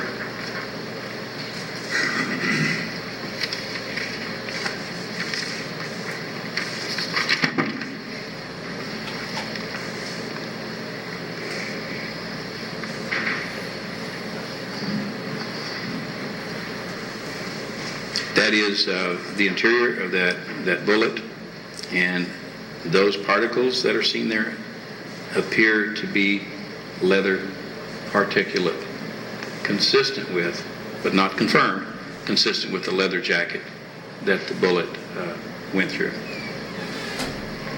And if we look at State's Exhibit number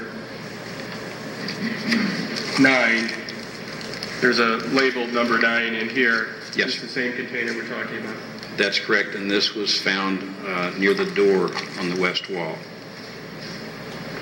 Then State's Exhibit 105.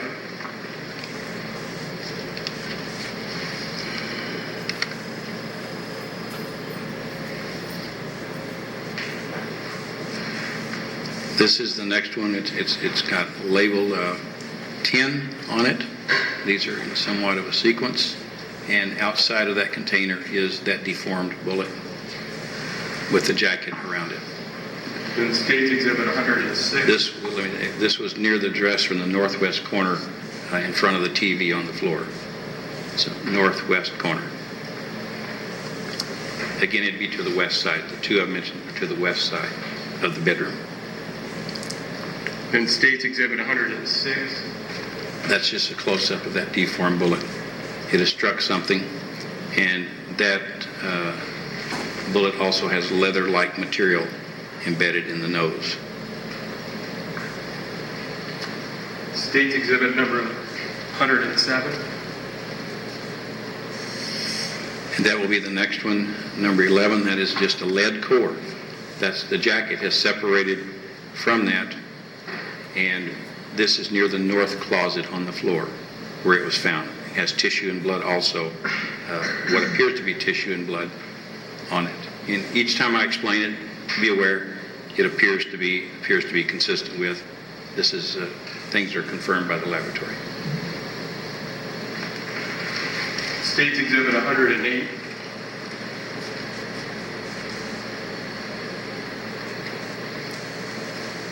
State's Exhibit 108. This is a jacket and core. This is a separation of the lead from the jacket. Very deformed. And these, it also has, you see the tuft at the lower right-hand corner.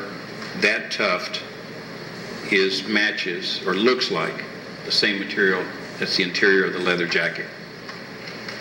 And that's a separation, meaning it's come in contact with something, a target, and it also has some blood, what appears to be blood and lining on that. And this was found near the north closet door. State's Exhibit 109. It should have 13 on it, number. I think it has number 12 up on top. I think it's just another picture of the previous one in it. Yes, that's a pretty, I think you're showing me the same one. That's the same one, just a close-up of those fragments and the tuft. The tuft appears to have some blood on it, just the base of it. State's Exhibit 110.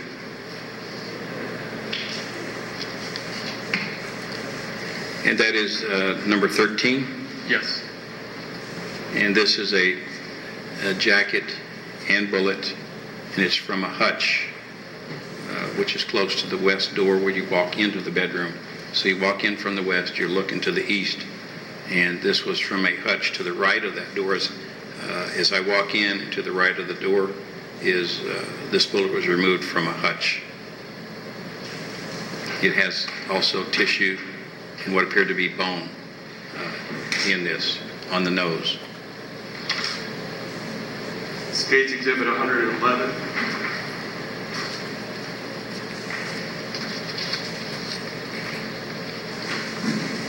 This is from the medical examiner's office, noted by the blue box that came from them. And what is the number, sir?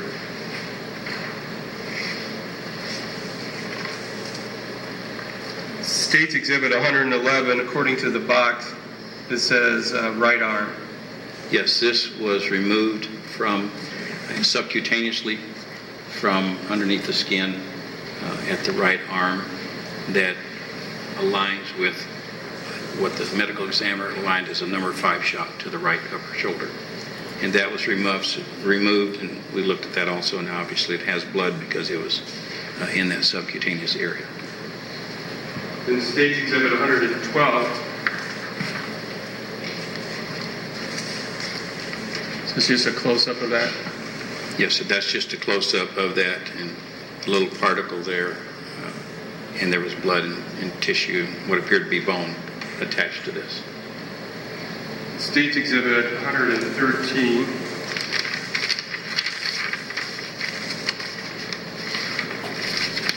This is a fragment outside of the left leg. It was removed from the pants for the left leg. There's no injury to the left leg. There's no defects in the left leg in the pants. So it's a particle that must have adhered to the pants that fell off in transportation or somehow, because there's no defects in the legs, again, in the jeans. So it's a particle, it's a separation of the jacket core and was near the left leg. at the ME's office, and they put it in the blue box. The State's Exhibit 114.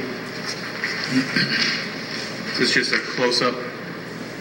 Yes, sir, that's what a copper fragment looks like when it impacts an object, a person, a bone, that there can be a separation. And petals, those are called, all those little things going out are called petals that open up.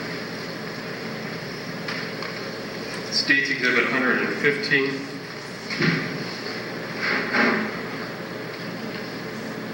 Looks like the container has a number 17 up at the top. And 17 is a jacketed a bullet that has been identified as a .357 38 caliber, 357. So this was near or under the left ear of Dustin Weedy on the floor. So this bullet came from a .357. That's what I've been told in the reports. State's Exhibit 116.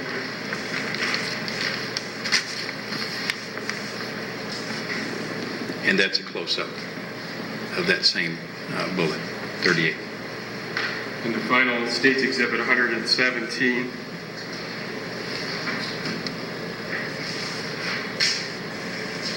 And that is 17, again, a jacketed bullet that's 38 caliber. When you say 38, is that the same? 357, yes, sir.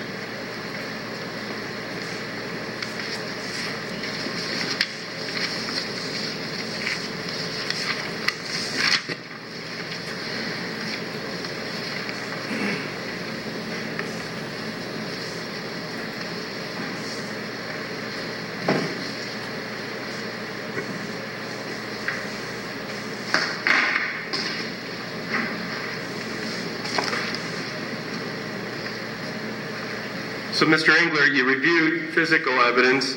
Did you review reports as well? Yes, sir, I did.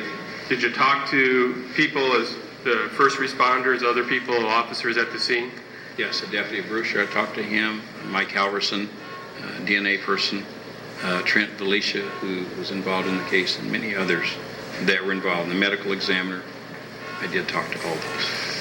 Did you go back out to the house where the shooting took place on December 13, 2001? January the 16th, 2000. And, oh, you mean when that occurred? Yeah, the same house where it occurred.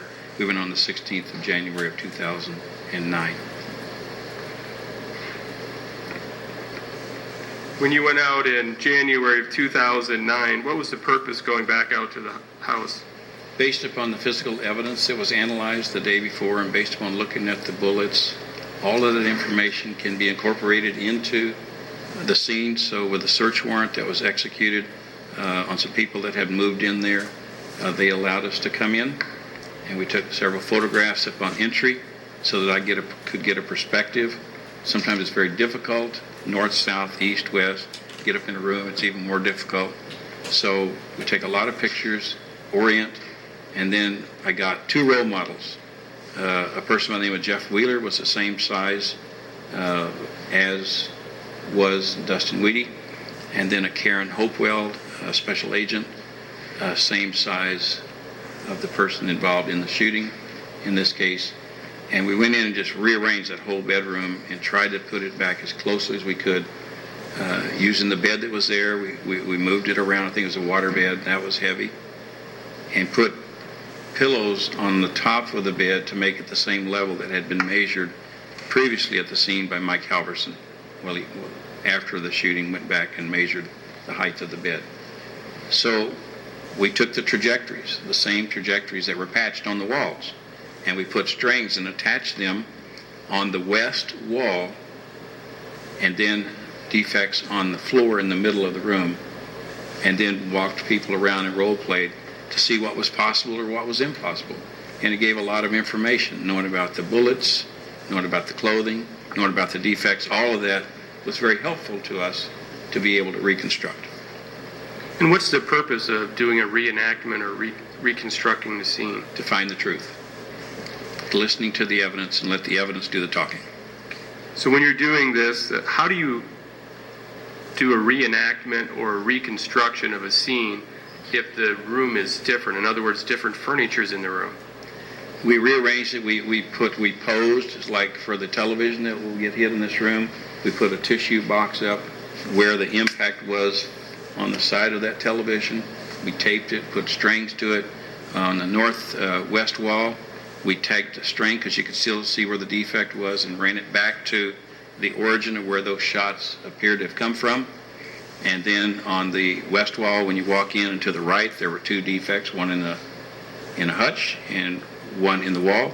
And we ran those strings back to where it appeared from the trajectories that the shot came from. And that was easy to establish because you could know that you can't go over to the opposite side of the room, like in this particular case, the north side, and shoot and hit something over in the hutch at the angle that it hit.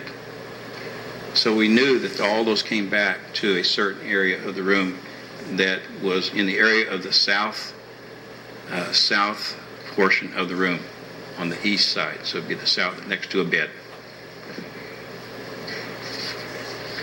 And with these strings, what's the purpose of running these strings? That establishes trajectory that you can visualize. You can use lasers.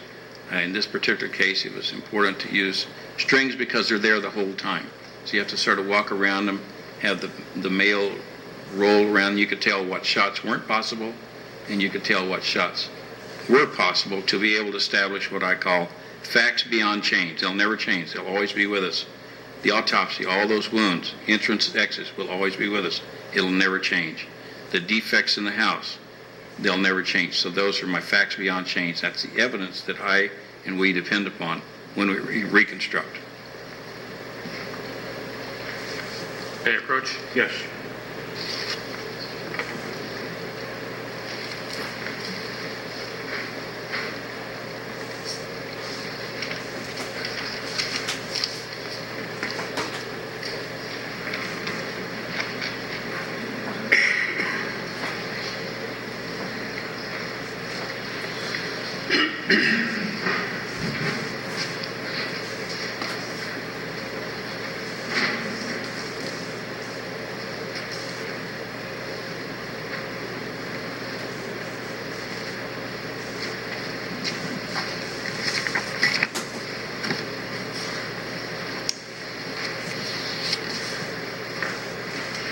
Mr. Engler, I've handed you State's Exhibits 118 and 119. Do you see those? Yes, I do. And do these show the trajectory strings that you did at the scene? Yes, sir. These are the trajectories established based upon the measurements, based upon the photographs, and we attached those trajectories and the strings and ran them back. And these come back to the southwest corner of the bedroom. The state would offer into evidence State's Exhibits 118 and 119.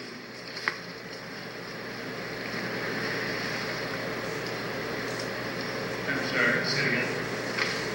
State's Exhibit 118 and 119. No objection, Your Honor. They're received.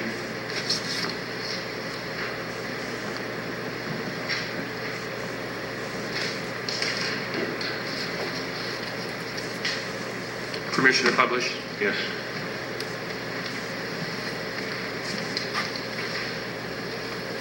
Starting with State's Exhibit 118.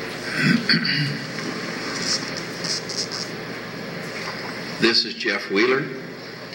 This is the middle of the bedroom where this is the final resting position of Dustin Weedy. So he assumed that position, and on his person are blue stickers for entrance, green stickers for exit, and another one, I believe, for abrasion. You will see the strings running across the top of his body.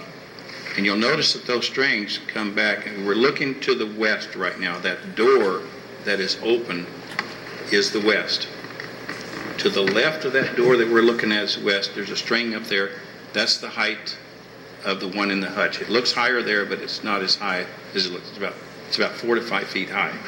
No measurement was taken of that from that hutch behind the door. And can I interrupt you a second then? State's Exhibit 46, which is already in evidence.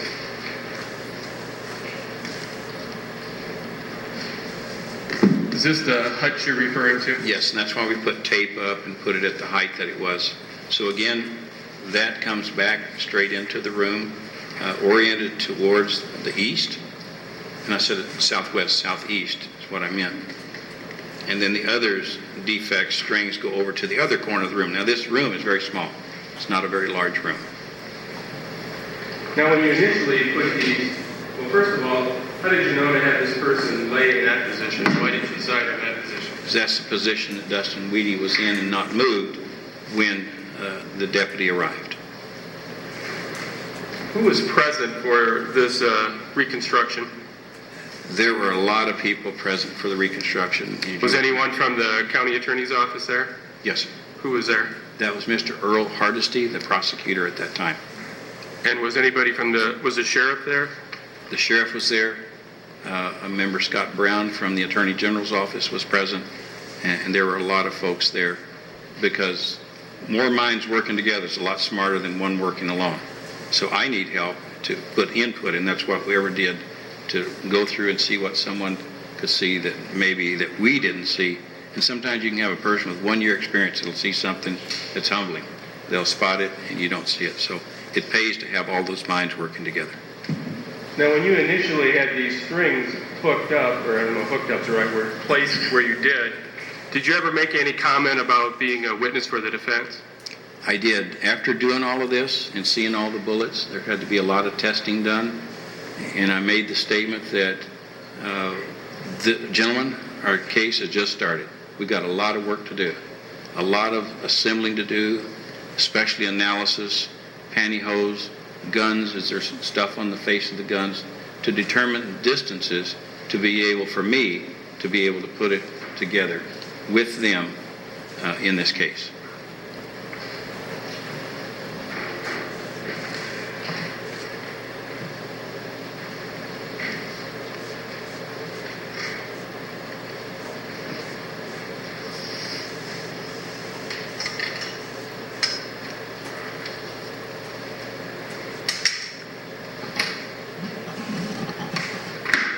Looks like State's Exhibit number 2 on the easel.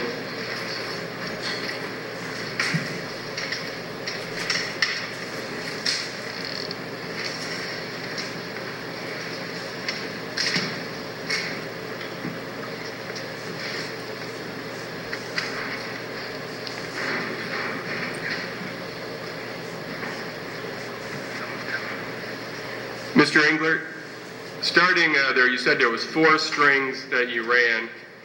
Starting with the, I guess, can you show us how you determined to place the strings where you did, the trajectory strings? Because those patches were still present, and from the photographs, we were able to connect the strings and run them back to the area to the right side of the bed in that general vicinity.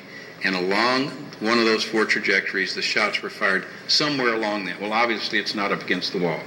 So you have to back up somewhere towards that bed or down by the bed to be able to show that those trajectories. So again, along one of those 4 strings are where the shot was fired with an intermediate target, that being Dustin Weedy. And with the laser pointer, can you show us the area where the strings are along that area? And I've got to watch the court reporter's eyes here. They come across to the far corner, which will be the northwest corner, and then one northwest corner where the TV is, and then straight across into behind the entry door. We're all at the entry right now looking at this. We're walking in from the west. We're looking east. So just behind the door, at approximately just shy of 4 feet, is a defect.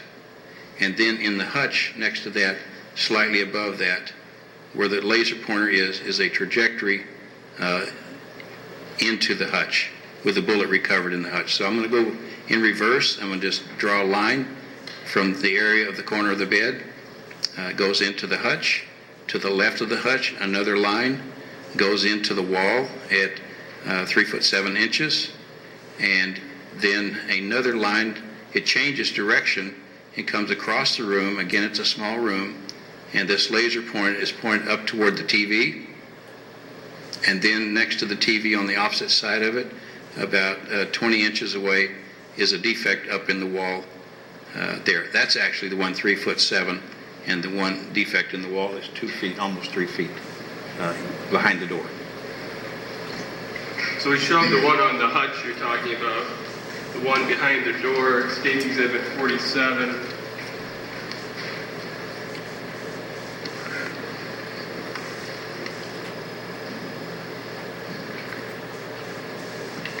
Is this the hole you're referring to?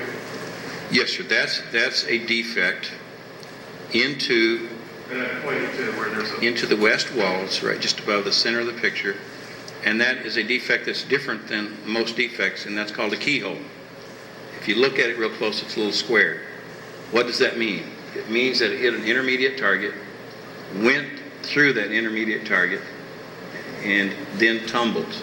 And when a bullet loses its spiral trajectory and hits something, it'll turn and it can tumble sometimes, and then it goes in at the side and punches out whatever it hits and makes what's called a keyhole effect. And then State's Exhibit 51, actually it's 57. Did you do anything with the hole in the TV? No, just from the photographs, we established the height on that dresser, and in relationship to the opposite side of the TV, on the northwest wall, there was a defect. That defect bullet was not recovered, nor was the one that I just mentioned previous to this, which it hit the west wall, that keyhole defect. That was never recovered. So the string so far, we got one went to the hutch. Yes, sir. One went to behind the door to the defendant's bedroom. Yes, working across. First one, second one. And then we had one that goes over to where the TV was sitting. Yes, we passed the door now, and it goes higher where the TV is. And then the fourth one was for what? Beyond the TV on the northwest wall. And that would be State's Exhibit 55. Is that the hole you're referring to? Yes, sir. A bullet that was not recovered. Now going back to State's Exhibit 118, with these four trajectory strings,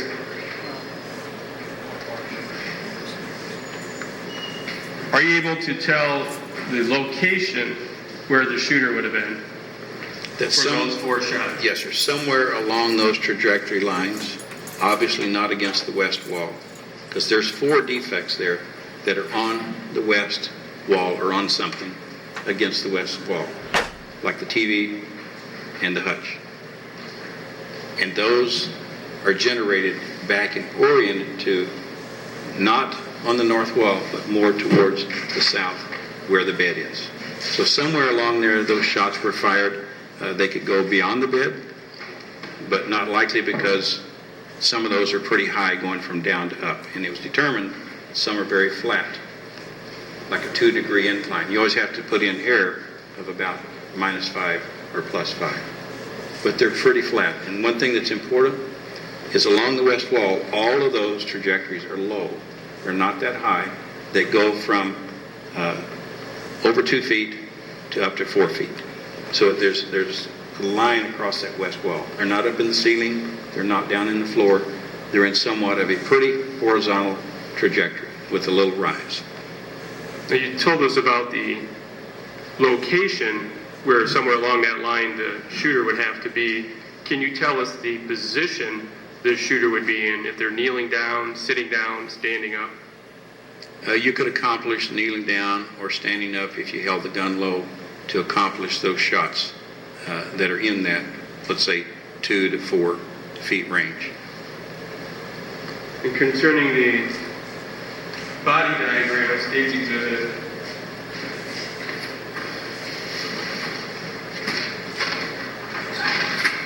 number 3, concerning now just for those four trajectory strings that you were talking about in State's Exhibit 117, were you able to make any determination as to whether any of those shots would have struck Dustin Wheaty's body? Yes, sir, I was. How were you able to determine that?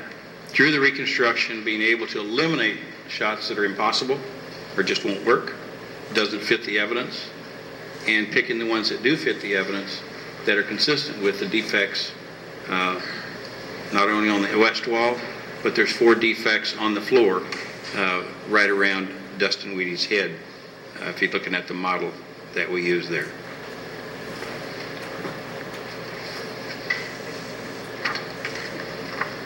And I'm going to put State's Exhibit 119 on the album.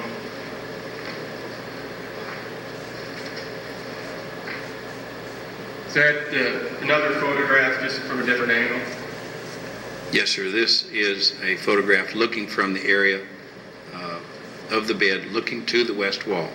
And you'll notice all those strings come back to, we went as far as, like infinity, as far as it'd go in the house, to back where they'd have to be stopped. So somewhere along that line, those shots were fired. Now, how were you able to make determination with the bed being different as to the height of the bed? Because the height of the bed was measured. So we put on top of the bed pillows and layers of items that came up to that height. Concerning then the 4 trajectory strings, what is your opinion as to if any of those would have struck Dustin Wheaty's body? Best to explain that, I'm prepared to use a model to be able to describe that and do some role playing here in the courtroom, and it'll help you understand, as it does me, the evidence, how it matches the defects. Your Honor, may I ask my co-counsel be allowed to approach and Mr. Engler be able to step down to show? It'd be fine. Yes, sir. Mr. Engler, if you would step down.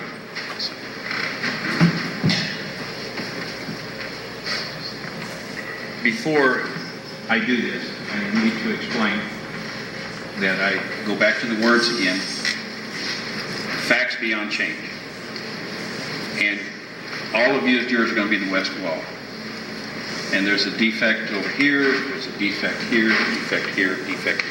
There's 4 defects on the west wall. That'll never change. You've already seen the trajectories as they come back. So we know that 4 bullets went through and hit that west wall. Also, there's another area of facts beyond change. There are 4 defects. Judge, can we go back to the question and answer format rather than the narrative? I can ask the next question. Go ahead. Mr. Engler, you were talking about first the 4 defects in the wall, facts beyond change. Were there anything else that you considered in the room as evidence as fact beyond change? Yes, sir. What was that? In the floor, in the middle of the room, under and about Justin Wheaty's head, are 4 defects that are bullet defects, in my opinion. 2 have not been recovered that went through the floor. That's called perforation. And then there's also 2. One is a gouge and the other is a grazing type mark in the floor. That'll never change. That comports to the evidence with the shots to Justin Wheaty's body and the angles and trajectories that I'm about to explain. And the best way to explain it is I have to use a role player in order to do that. The third fact beyond change, meaning you can't change this, are the injuries in entrance and exits to the body of Dustin Wheaty. So that being said, do you want him to ask me questions? Yeah, what I'll do is the next step, I ask you about the 4 trajectory strings, in your opinion, from the southeast area of the location of the bedroom. From that area, did any of those shots strike Dustin Wheaty's body? Yes, sir. In your opinion? Yes, sir. Which, if any? Well, I will move the prosecutor to back near the west wall, so we know that bullets are going from this portion. Let's say this is over by the bed. And in my opinion, now this is going to go one way for 4 shots, and it can be reversed. So I'm not telling you this is the exact sequence. I'm not telling you no. But then there's another shot that goes into the lower abdomen. It's called number 8. And that's where the underwear that you saw in the upper left. and it exits out of the upper buttock. And that would account for 2 shots to the west wall, 2 of the defects. The person, let's say, continues to turn like so, and upon continuing to turn is hit in the behind. The upper buttock here, or right here on the side, that's number 9, entry wound. So try not to pay attention to the numbers because it'll confuse you. But in going through, it exits right next to number 8. And that accounts for a 3rd defect, one of those 4 that you have where you're seated in this cone. And if you have the picture in mind. Then there's some to the back of the head that just doesn't fit this at all because I know that the head was on the floor, as I will show you. So I've got to account for that 4th one. And there's only one that will account for that 4th defect. And that is shot number 6 as Dustin Wee is turned in this position. Number 6 goes into the shoulder right here in his arm, and it exits and bifurcates. It splits right at the upper portion of the armpit that you see there. And when it splits and goes out, that accounts for the 4th defect in the wall. So we've got 4, and we know that he's been hit 9 times. So we also have 4 defects on the floor. And those are remarkable in that. Judge, can we go back to question and answer format other than narrative? Go ahead. Yes. Mr. Engler, you talked about the 4 shots that have been accounted for that hit the west wall area. There's some shots, you said, according to State's Exhibit number 3, Dustin suffered 9 gunshot wounds. Can you account for the other 5 gunshot wounds? Yes, sir, I can. Please tell us how. You're going to have to assume that what I'm about to do, that you're the west wall, and Dustin Weedy is going to be in the middle of the floor here, and I'll try to do it so you folks can see it. But as he is on the floor, this bar is going to be the floor because I don't want to lay him on the floor. But as he is down and going down to the floor, there's a shot number 4 in the right neck. And in my opinion, based upon the gouges in the floor, that he is almost to the floor when the shot goes through the neck and comes in exit of the left shoulder and comes out and creates one of the gouges that you will see. It's a long gouge. It's the furthest one from 3 of them that are consistent with what I'm about to show you. Now, if you're counting, stick with me. You're counting, you've got 4 there, and you've got 4 here. That's 8, but we have 9. So his head is now on the floor. In my opinion, based upon this, he's shot. He's out here, and he's on the floor. This is so that all of you can see it. That he is shot 1, according to the medical examiner here. This will go out of the left ear, behind the left ear. Number 2 and number 3 are in the back of his neck. So we've counted for 4, the neck that counts for here. And when I lift his head up, the exit, one of them exits out of the left ear. That was identified as a .357 Magnum. Then one exits out of the left chin. The chin, as his ears down, is not touching.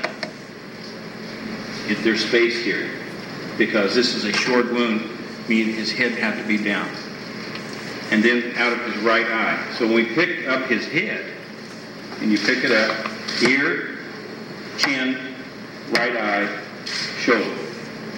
And these are about, and there was no measurement taken, but you can look at the photographs and you can see this is about 12 inches apart. The 3 from the head are very, very close. And we have blood patterns that support this because there's a blood pattern in a cone shape that you will see coming this direction toward the east. There's another blood pattern like the small streaks that you saw when I did the tutorial, all those tiny streaks, very elongated coming this direction towards the dresser, and a 3rd blood pattern coming directly to the north against the closet door. So you have 1, 2, 3 fresh, wet blood patterns. But then there's a fourth. And the fourth blood pattern is like jello that's been hit, coagulated blood. It's like jello, and it just went all over the room. And I told you that the mist that we're talking about only travels about 2 to 3 feet. Larger drops, masses, will go beyond that. Your bigger drops will go beyond that. So we have all the way to the east wall. And on this dresser that's here, Judge, can we go back to question and answer format, please? Yeah. When you're looking at from the east wall, was there a dresser that was significant to you, Mr. Engler? yes, sir, because some of the, I don't know an appropriate word, blood that's coagulated, which is different mass. It does not do the geometric patterns that you see here. Has hit the floor, like some globs have hit and slid. Some has hit the dresser, the face of the dresser, on top of the dresser, and all the way up to the ceiling on the east wall. That takes a lot of energy, but it's shooting into something that has heaviness to it, mass to it.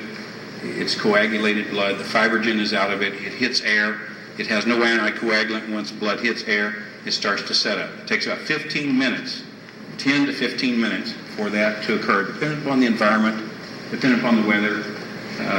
And I've done hundreds of experiments with coagulated blood. It's all in the general area, about 15 minutes. And that's it.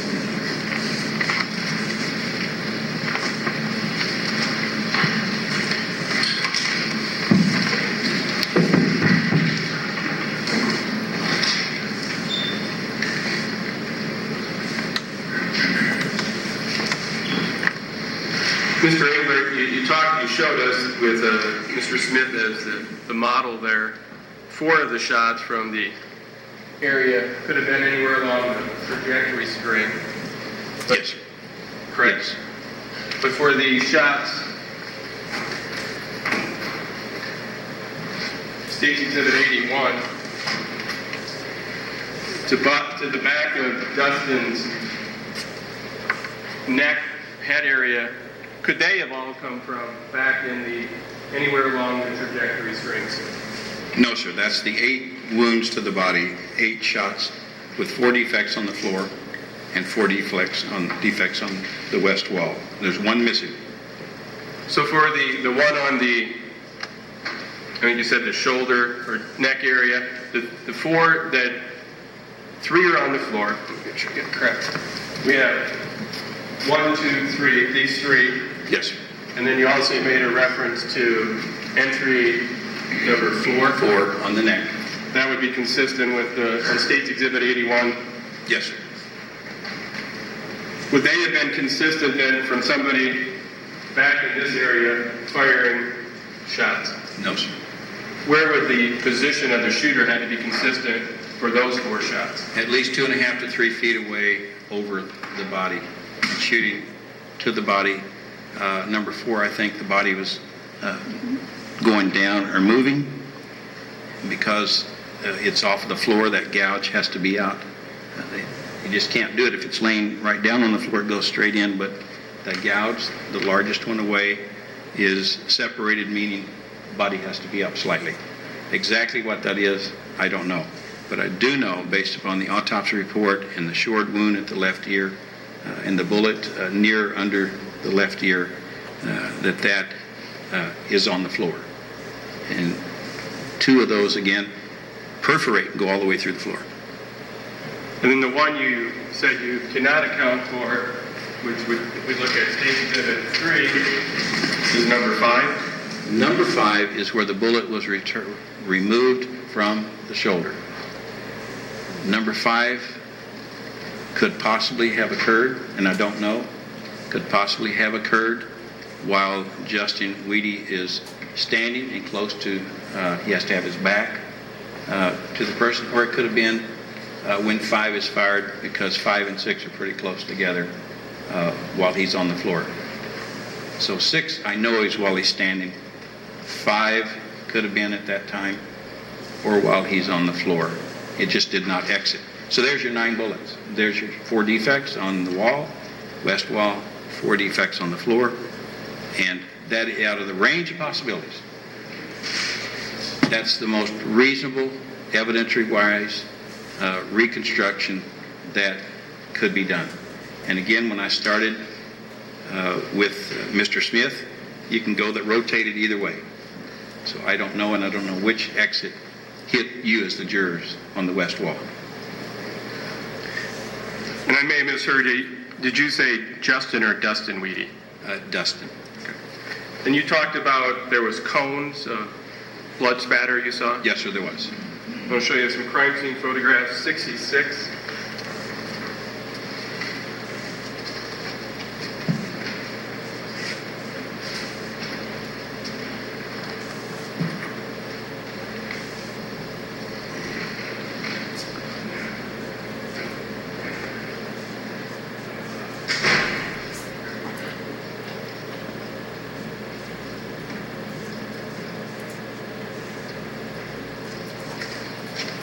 Is there anything significant about this photograph concerning blood spatter? Yes, sir. May I step down, Your Honor? Because it's hard to see. You can't see it. I can't see it. I have to point it out. Is that okay? It's fine. Thank you. And may he use that TV? Certainly. Mr. Engler, if you want to come over to this TV. There is the first cone. I don't know if you can see it from where you are, but you can see tails that go to the north. We're all looking from the east. And to the north, there's a cone shape of spatter that goes and hits the north door. You can see little stains of high-velocity mist on the north door. Then there is, that's difficult to see here, then there's another cone that comes underneath these large coagulated droplets. Remember earlier in my testimony I said that let's take this pattern that's in the very middle, and for the record I'm circling one in the right-hand side. It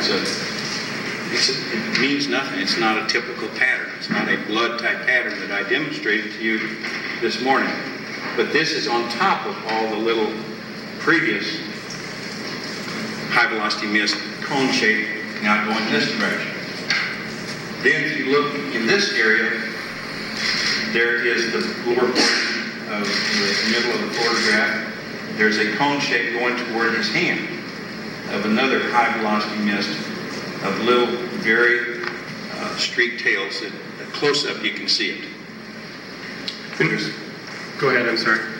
Go ahead and ask him another question. Okay. Mr. Engler, why is it significant there's 3 different cone-shaped patterns? Because it supports the fact that he was on the floor when he was shot and very close to the floor, because that's how you get, with the dynamics of high energy, that's how you get these long, elongated streaks in all 3 of these. And then the fourth one is this shooting into coagulated blood that's already seized up. It's separated. It's goo. It's jello-like. That's a gelatin-like material at this point. And as you're standing there, I'm going to put the next photograph on, State's Exhibit 36.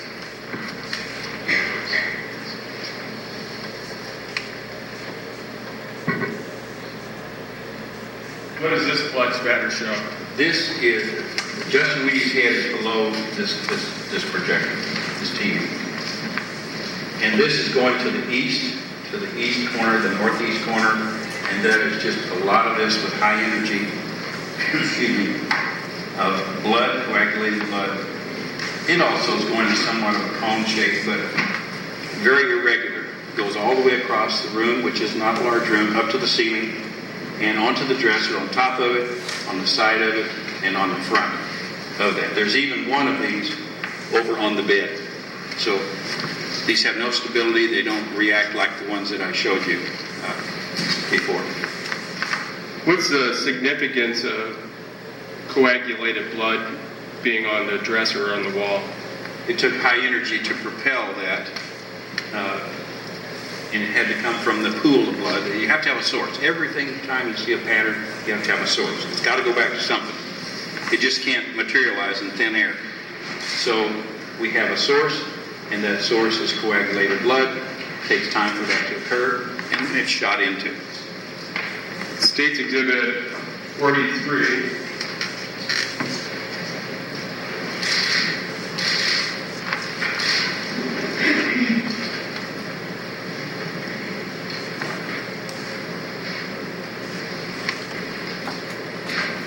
Over on the right-hand side, if you could, over on the right-hand side, this is looking from the north. Dustin Weedy's head would be down in the lower right-hand corner of this monitor, and you can see the elongation of the stain's actual hip. This is the little trim, the baseboard. His head would be over here, and strikes even the door, these tails. And I showed you about tails and what direction. So all these little pointed ends, this is a cone shape going back towards Dustin Weedy's hip. Then State Exhibit 50.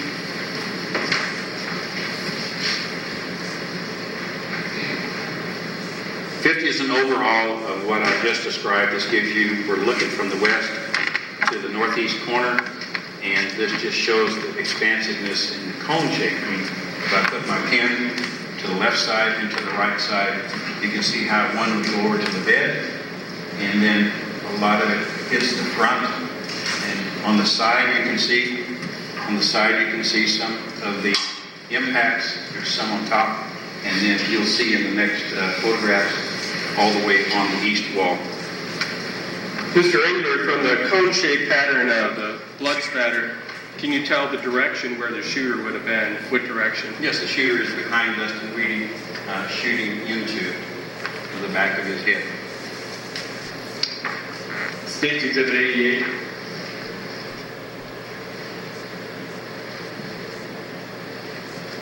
'88 is the dresser that I mentioned, and I'll just quickly just point out a lot of the coagulated blood strikes it.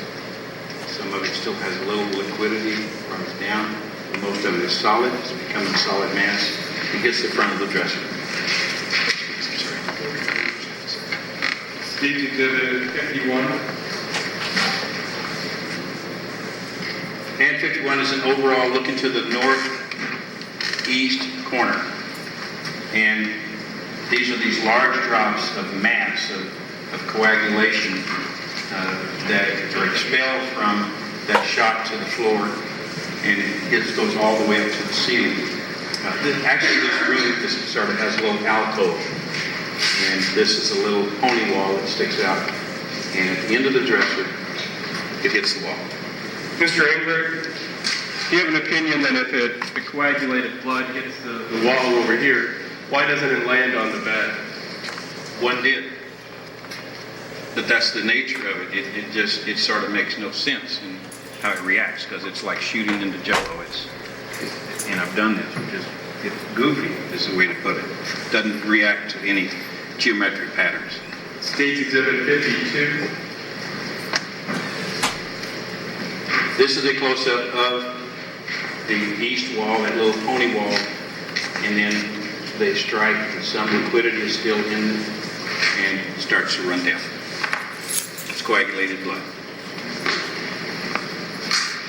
In State Exhibit 50.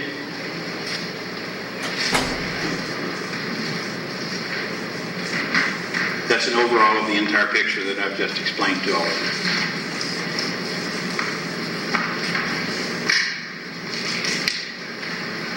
And that would show the cone shape going toward the dresser in that corner. Yes, sir. As I put my pen on the side, it takes a pretty expansive area. It propels it across the dresser and up on the top of the ceiling. Finally, State Exhibit 35.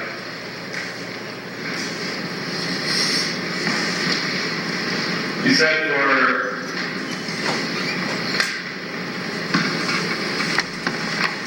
coagulated blood, there has to be a cool source. Why is that significant? Because it is drying. Air has got to the blood. And when it dries, it starts to gel, starts setting up. And that's what created the difference in the nature of the coagulated blood from the other patterns. And approximately how much, Or patterns. approximately how much time does it take for blood to start to coagulate? Again, that is an answer. Object, Your Honor, it's asked and answered. Overall. Again, that's something that there's no definite on. It depends upon the environment, depends upon heat, depends upon cold. But in all the experiments I've done, it's around 15 minutes. 10 to 15 minutes, it's starting to separate and set up. Some is longer, some is shorter. So in this case, do you have an opinion concerning the 3 shots back to Justin's at State's Exhibit 81 based on the blood spatter evidence, if there was any delay between any of the shots to the back of the head? Yes, there was, because the fresh blood that is expelled in the cone shapes is fresh, wet blood. Then the pool starts to happen from the wounds, the head wounds. It builds a puddle around the head, and then, in my opinion, shot number 1, which exits at the left behind the left ear, is what created the way it's positioned, the coagulated blood, because there's a lot of energy that hits it. In addition, it's like a shock wave that also hits it. It's not just the projectile, so there's a shock wave that sends it. And these were distant shots. All of these were distant shots. When you say distance shot, what do you mean? Beyond the 2 feet, 2.5 feet. There's no blood on the guns, no stippling, no tattooing, which supports that. You may have a seat. Thank you.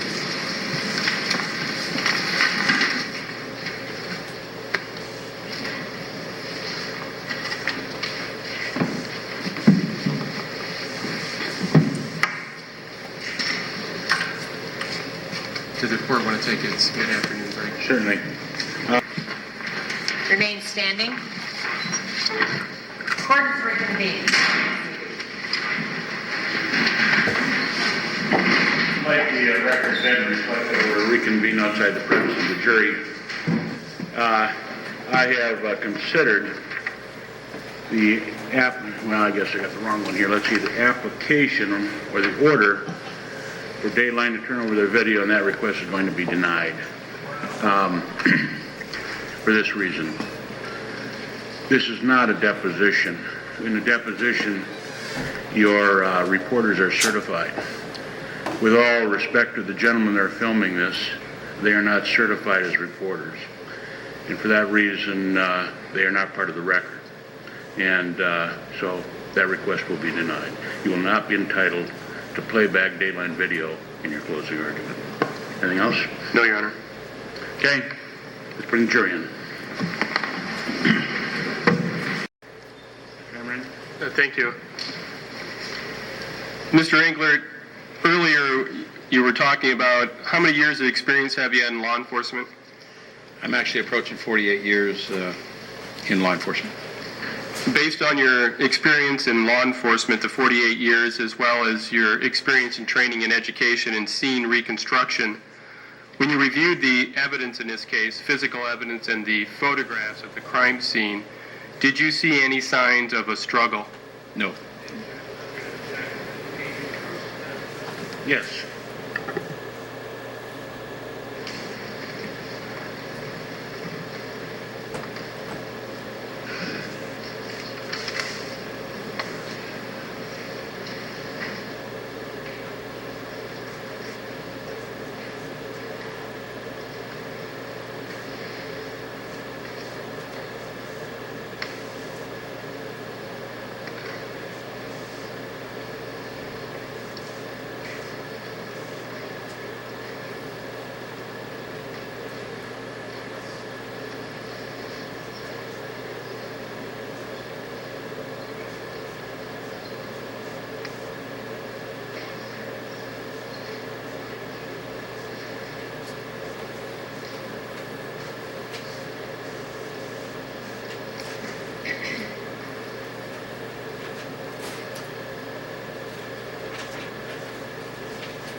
May we approach it?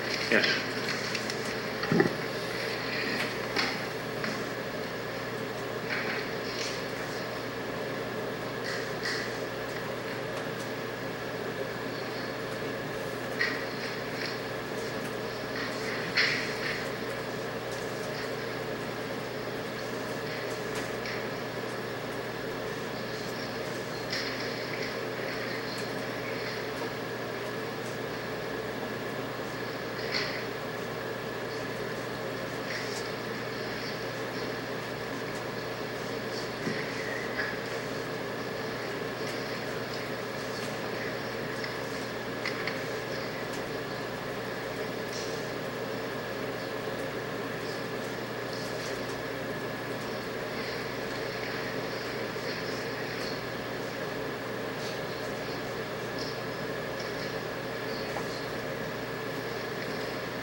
Last question beyond the scope of Mr. Englert's report, correct? That's correct, Your Honor. That is sustained. We don't have any additional questions, Your Honor. Mr. Benstra? Thank you, Your Honor. Mr. Engler, how are you today? Fine, thank you, sir. So here, I'm going to move this tripod until I need it, so that's not between us. You were hired by the Sac County Attorney at the time, Earl Hardesty, to create a forensic report. Yes, sir. And, sir, you would agree with me the intent on this was to do an investigation in attempts to determine whether charges would be brought against Tracy Richter? No, sir. It had to do with the reconstruction and blood pattern analysis to determine the chain of events that occurred as I've explained. And you would agree with me that this forensic recreation could have been done at the time of the shooting, which would have been in December 13th of 2001? Yes, sir, it could have. And would you agree that you simply reviewed photographs, the clothing, and had conversations with, I believe, Deputy Bruscher and an EMT that would have been present, correct? That's correct, in addition to going to the house and looking at physical evidence and looking at all the reports that were generated. Sir, you would agree that your ability to do this, you indicated that there are certain undisputed facts in this matter that can't be changed. Was that your testimony on direct examination? Yes, sir, there is evidentiary facts that can't be changed. Do you have a copy of your report in front of you, sir? Yes, sir, I do.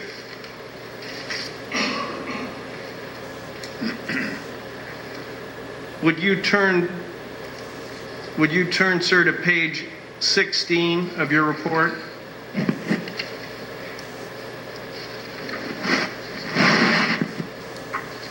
I have it.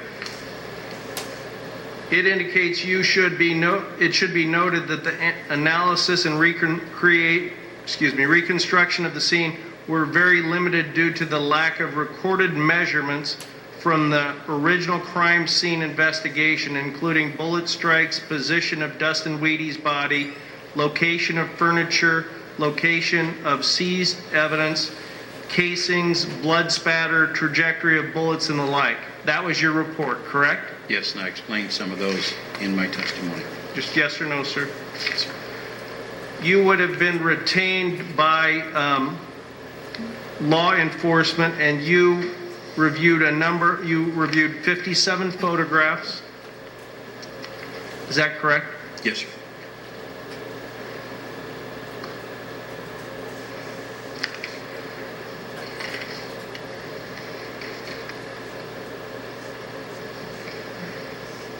You would have reviewed Dustin Wheaty's clothing, Yes, sir, I did. and you have obviously never met Dustin Wheaty. You based this on photographs that you observed, Yes. and the photographs that were done at the time of the crime scene investigation by Special Agent or criminalist Robert Harvey. Yes.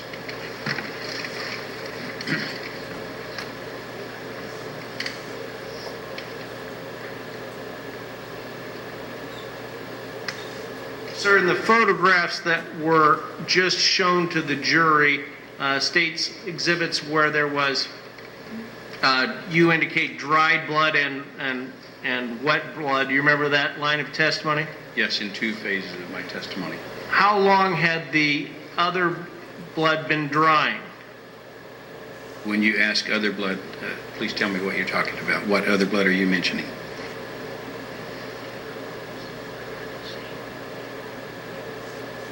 Sir, how long of time elapsed between the time that the blood was spilled and when the photographs were taken?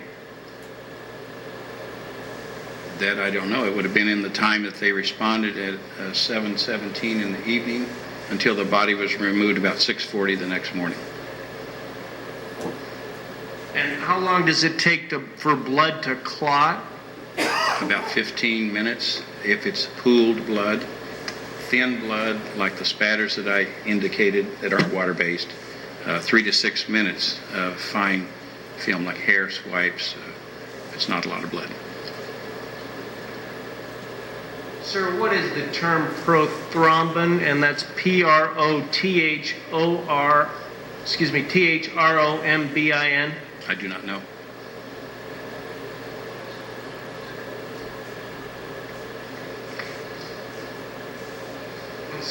When someone gets a cut and starts to bleed, their blood starts to clot within 10 to 15 seconds. Isn't that correct?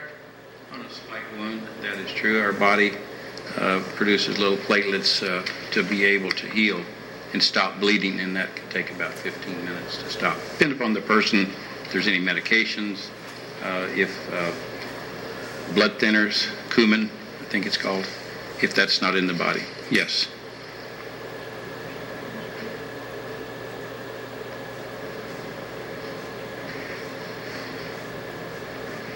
So there's no difference in blood coagulation? Is that your testimony?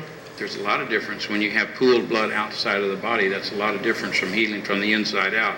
This is from the outside that starts to dry and separation occurs, which is plasma, and it starts to gel.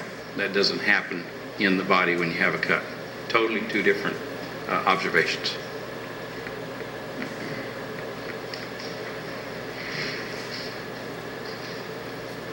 Sir, is there a difference between the time it takes for blood to clot and the time it takes for blood to coagulate? We're talking the same thing.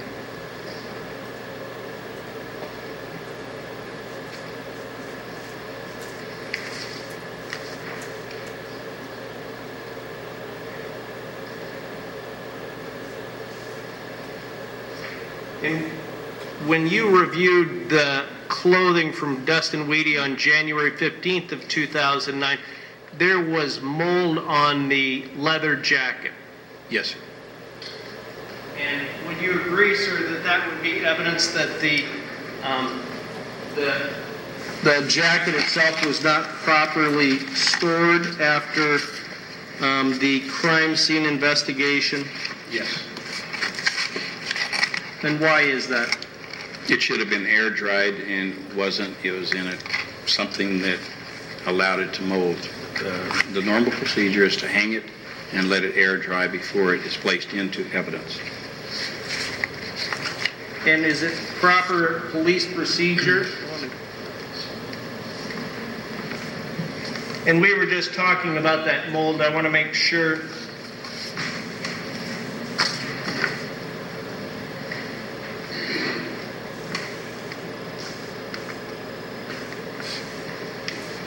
Would you agree, sir, the mold we were discussing is on the left shoulder of State's Exhibit 100? May I refer to my notes? Oh, of course.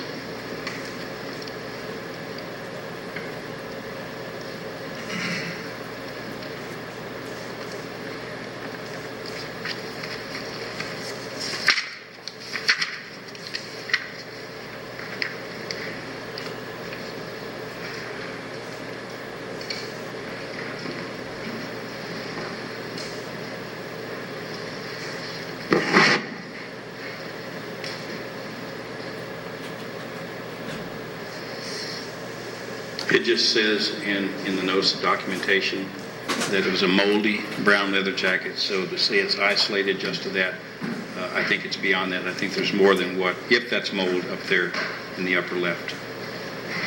And that's from blood. Well, I have not seen the leather jacket up to this point. Would you agree that's mold on what's been identified as State's Exhibit 100? It could be, it appears to be, yes. But I think there's more than just what's on this exhibit. And that would be consistent with your report? Yes, that there was mold on the jacket.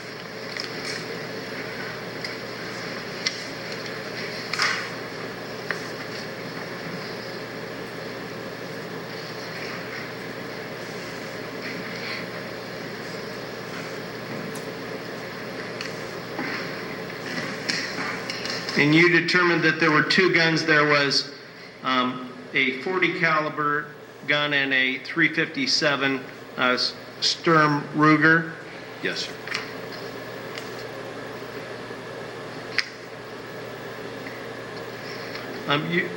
Would you turn to page 9 of your report?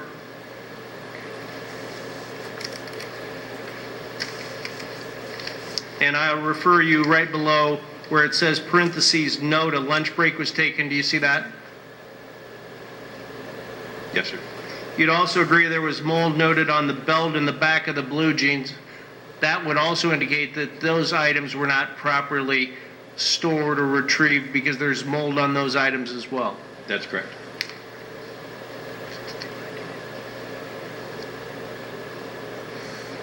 And if you'll turn to page 9 of your report, there was also evidence of mold on the red T-shirt, correct? Yes, sir.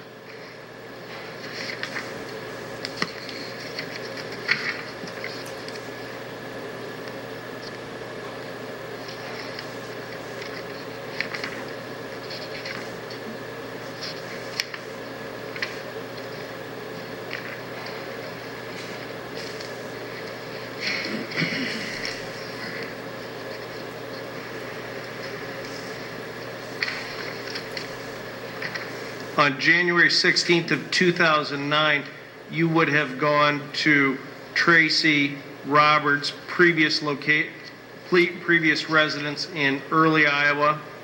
Yes. And the people present would have been Sac County Deputy Daniel Bruscher, criminalist Mike Halverson, Special Agent Trent Veleta, Sac County Sheriff Ken McClure, Assistant Attorney General Scott Brown, Prosecuting Attorney Earl Hardesty, Deputy Matt Beide, B-I-E-D-E, Analyst Rod Englert, Photographer David Brunko, B-R-U-N-K-O-W, Analyst Cheryl, CHERYLKANZLER, and NZLER, and Chief Deputy Sac County Sheriff's Office Keith Flank. I don't have all those here. You named two that I don't recognize. Klein? You said Klein, sir? And you mentioned another one I don't recognize.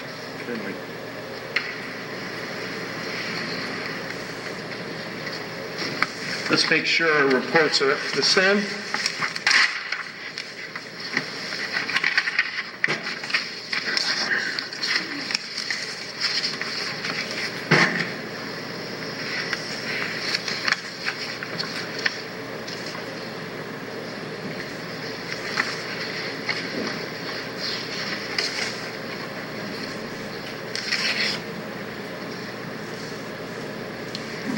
We're looking on a different page, so you directed me to this page.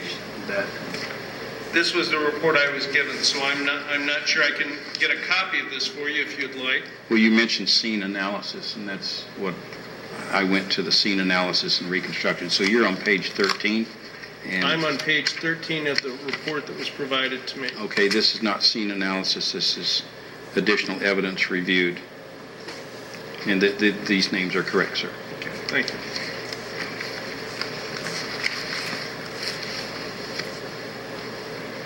And you'd agree in this recreation that Deputy Brusher stated he believed that the EMS walked around Dustin Wheaty's feet to get to the front of the body to avoid contact with the blood. However, he wasn't sure. Deputy Brusher stated one of the EMS responders, a heavy-set individual, may have stepped in the front of Dustin Wheaty's body to check his pulse. Is that what your report indicates? Yes.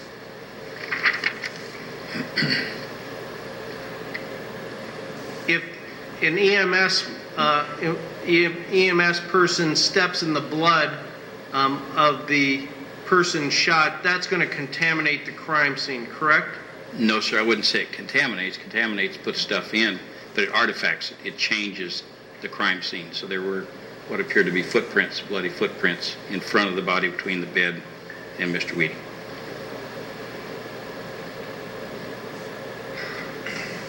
And on the following page, page 14, you numbered the different bullets, I believe, on the page 14.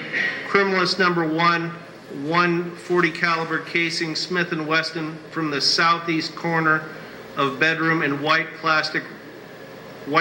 round plastic case. Is that correct? Yes, sir.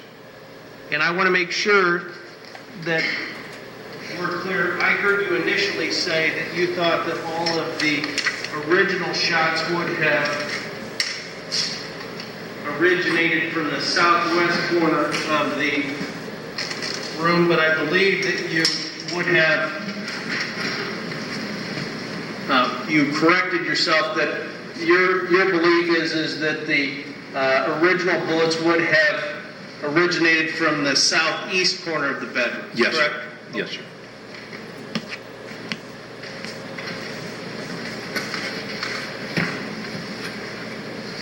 And that's where, just to make sure the jury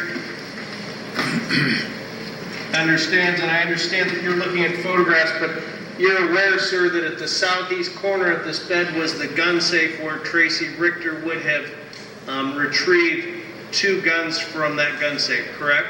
Yes.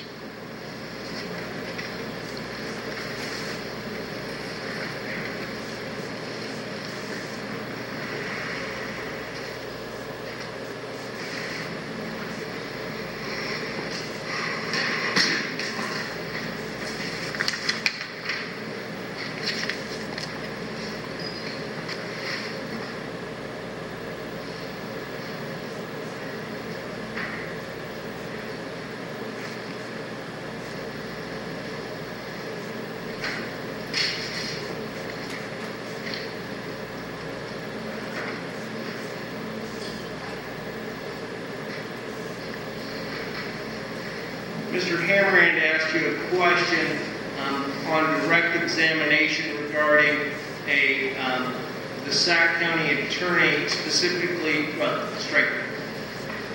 you indicated on direct examination that you made a statement during your investigation that you were going to become the defense's witness. Do you remember that line of questions with Mr. Hammerhead?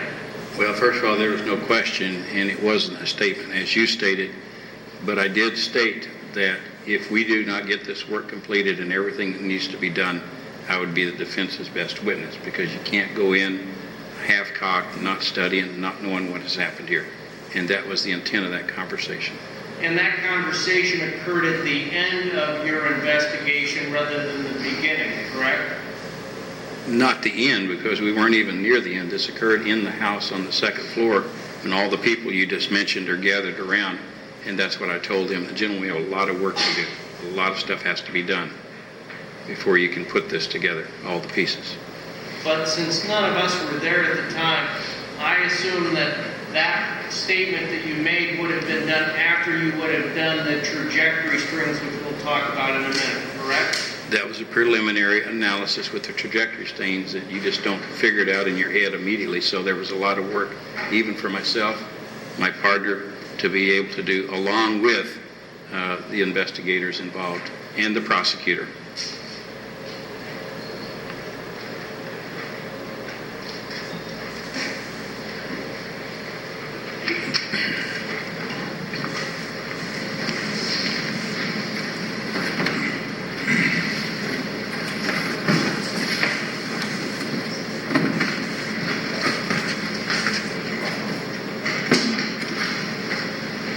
You would agree this would have been the body diagram that would have been part of the autopsy report that you reviewed?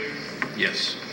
Can you tell the jury which of the 9 entry wounds was the .357 Magnum bullet? In my opinion, number 1, which is to the back of the head that's here, that exits out of the left, or behind the left ear. Okay. And that's what Dr. Carroll had stated, the trajectory path is to that. And that would be 1, the number 10 exit.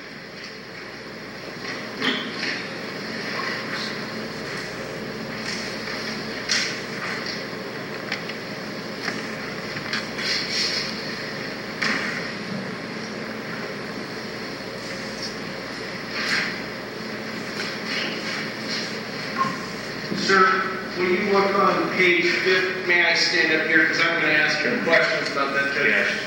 Will you turn to page 15 of your report? I have it, sir. Okay. Last full line, criminalist number 17. Your report says one blue box containing a jacketed bullet removed from either the wall or under the left ear of Dustin Weedy. The bullet is noted to be a 38/357. Is that what your report says? Yes. So, sir, you don't know whether that bullet would have been either on the wall or under Dustin's left ear? I did not have a clear definition until later when it was identified as... Is that what your report says, sir? Yes, sir. Okay. And you have the laser pointer there? Yes, sir. Could you'd agree that there's entry 1, 2, and 3? Yes, sir. And entry 1, would you agree with Dr. Carroll's report that said that was the only shored wound to the neck? That's correct, yes. And can you tell the jury what a shored wound is? A shored wound is where there is compression or a portion of the body that's lying against something that's hard. And oftentimes, like I will use an example of this clip. If a body is laying on the clip and it's my left side of my face laying on it and I'm shot, there's so much pressure that when you look at my face, you will actually see shored wounds. Shoring means that the body is up against something and there's no relief. And it's such a shock that my face would slap into this and create that impression. This was just a hard, smooth, solid floor that created the shored wound. So shored wounds is very important to identify positions and where one might be or not be. So this puts that left ear definitely on the floor, and I have to depend upon Dr. Carroll's report to make that statement. And, sir, I didn't see in your report where you made reference to speaking with Dr. Carroll. Can you tell me where you would have gleaned that information from? From Dr. Carroll's report, and we had a Dr. Klein that also was with us in our meeting initially.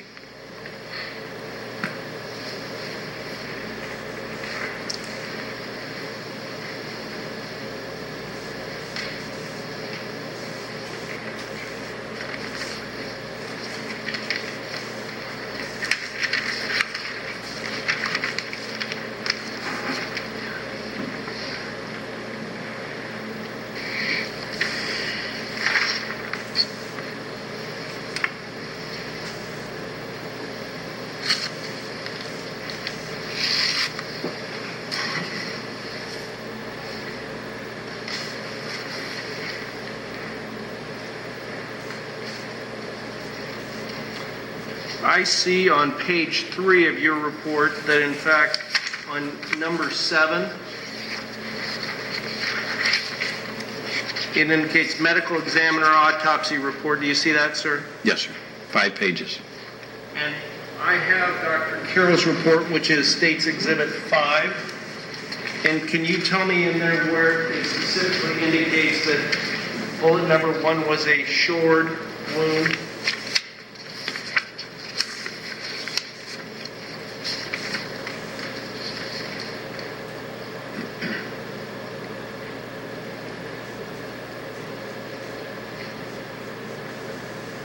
And the last sentence, that juncture with the skull consistent with a shored wound.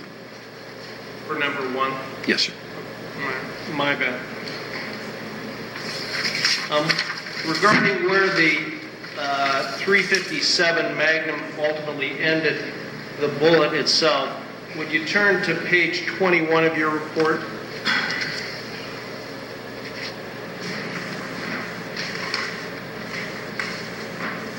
I have it, sir. Okay. Would you agree the last, on the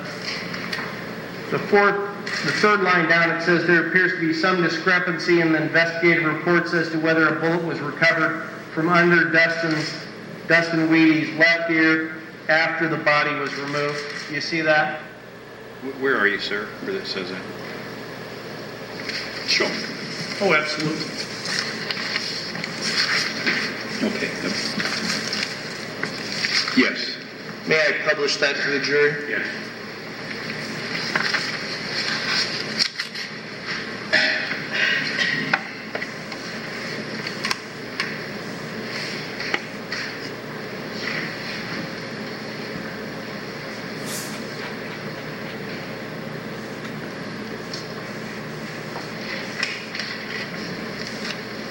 Can you ask the jury if they can see that? I'm not sure if they can, Judge. Can you read that? Anybody in the jury that can read that?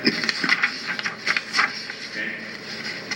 So, sir, based upon those two statements, you're not sure where the 357 bullet ultimately ended, whether it was up against the wall or underneath his head. And he meaning Dustin Wheaty, correct? Yes, sir, that it was close to his head or it was under his head. That was the initial observations that we were told. And that's why we're not going to put in the report something we don't have absolute confidence in.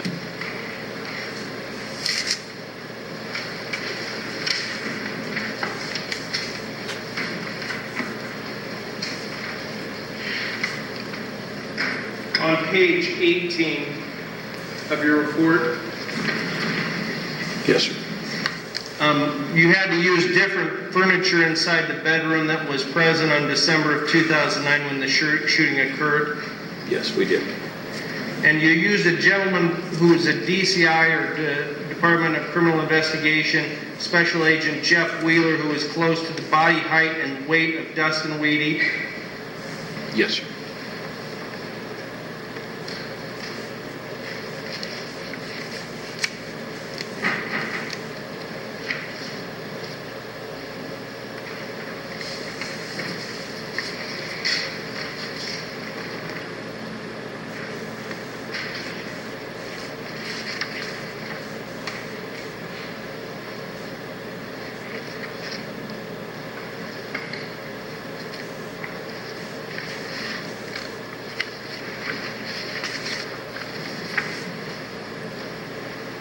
I'm handing you what's been marked as Defendant's Exhibit ZZ1, 2, 3, and 4.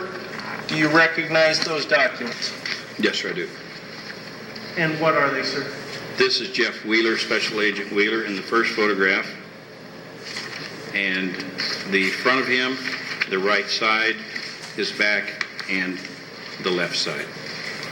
And with a measurement of his height with the rule in the picture.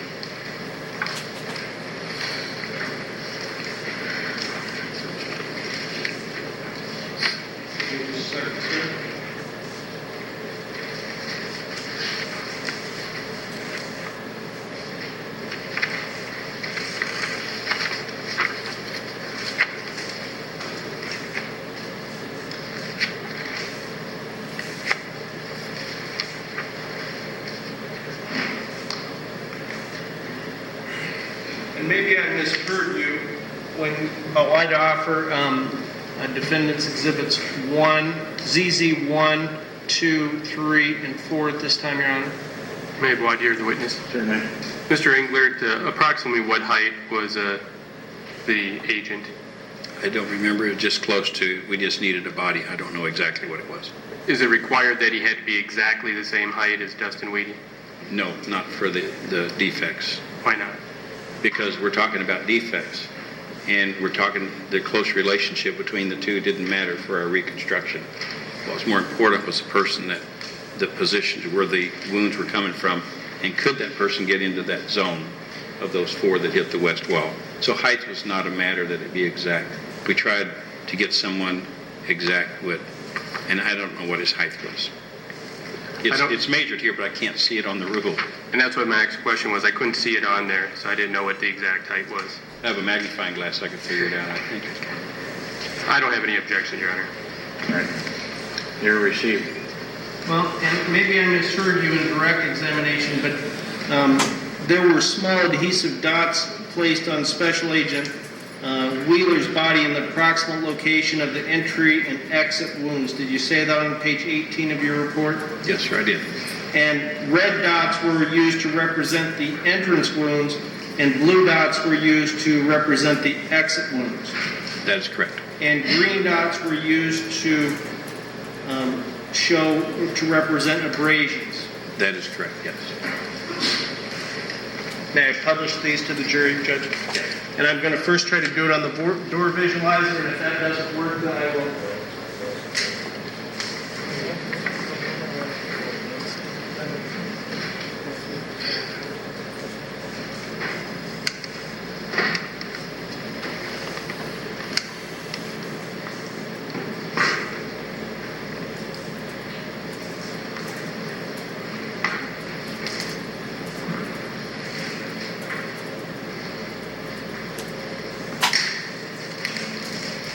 Can you see that?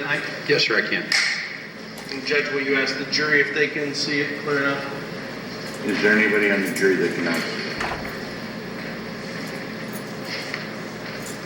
May I use the laser pointer, please?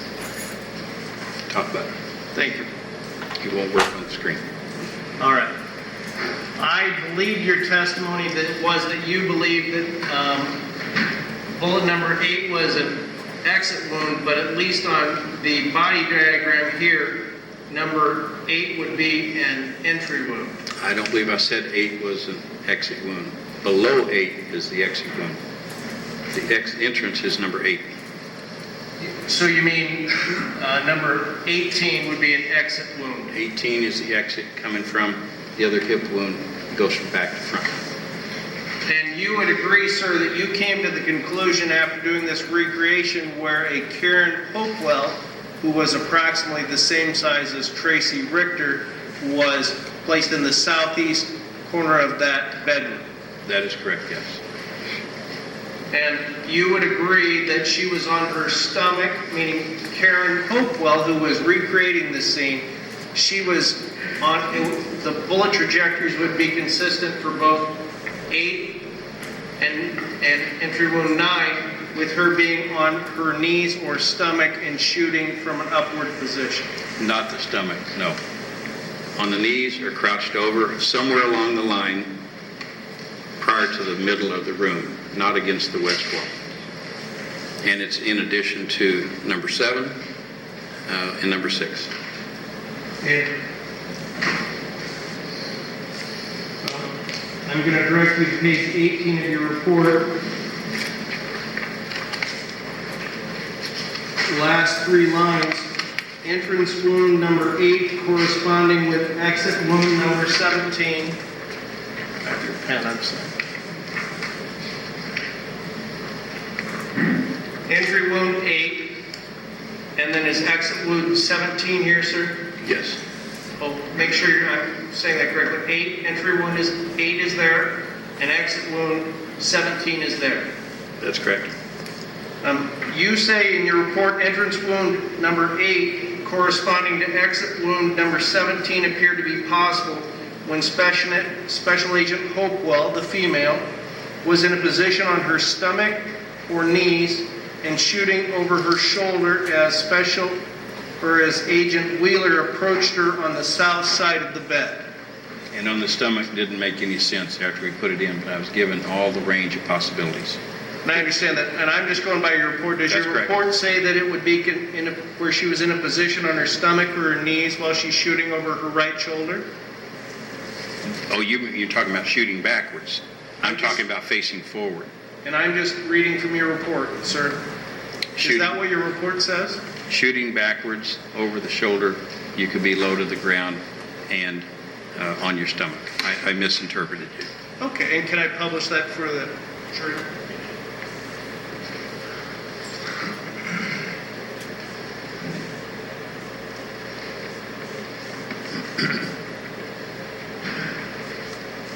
And then that's that last 3 sentences on page 18 of your report. Yes. Can you ask the jury if they can see? Is there anyone in the jury who cannot read that? Cannot read You that? cannot.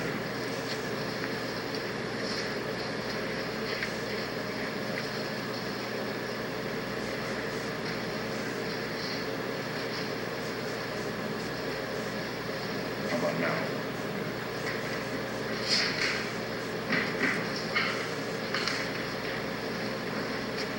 I saw a nodding of the head somewhere. Is there anyone else that cannot read that? Okay. So don't forget to push back to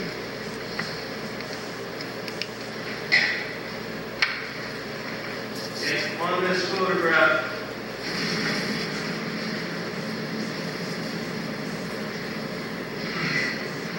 at least on the,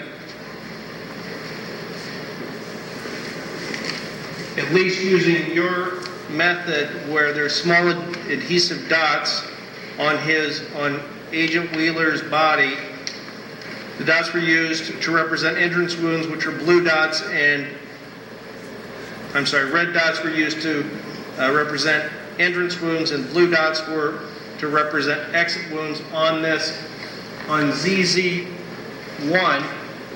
According to the photograph, the entrance wound would be right at about Special Agent Wheeler's right side below his, Left side. his left side right below his waist. Yes, sir. And then you would have exit wounds according to your report. Blue would be right below that. Yes, sir, from entry number 9, which is even further to the left on the side. And then you would have had 2 exit wounds up by his shoulder. Yes, sir, that's a bifurcated entry, number 6, on the right arm, bifurcates as it exits.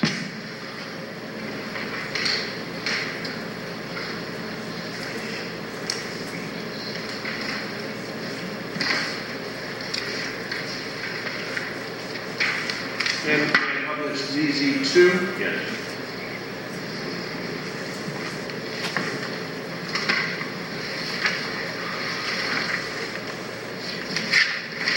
Sir, according to the photographs in your determination, there would have been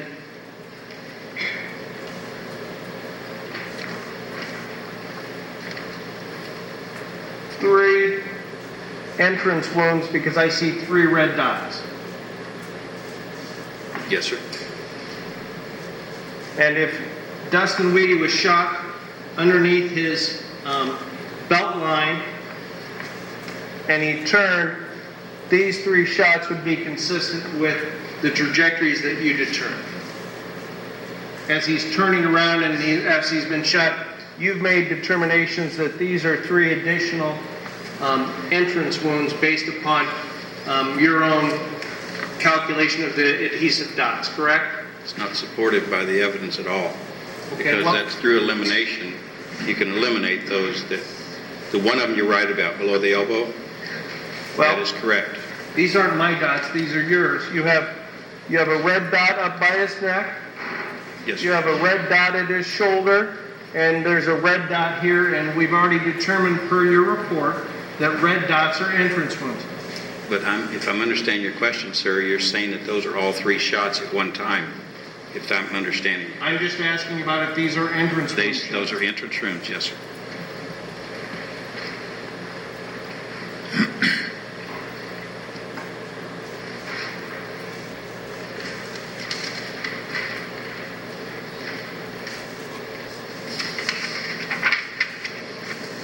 And I'm publishing ZZ3.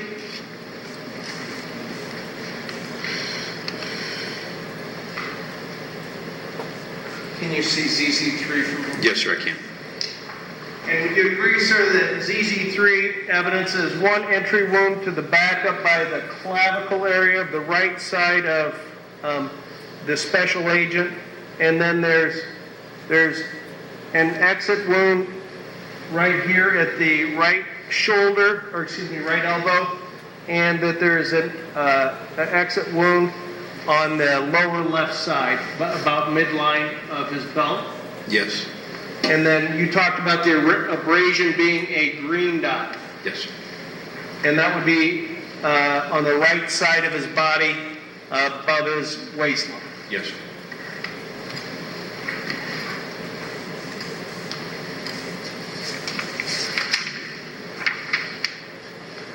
And then ZZ4, I believe, was just a determination of the approximate height of the gentleman who was the representative identified as Dustin Weedy.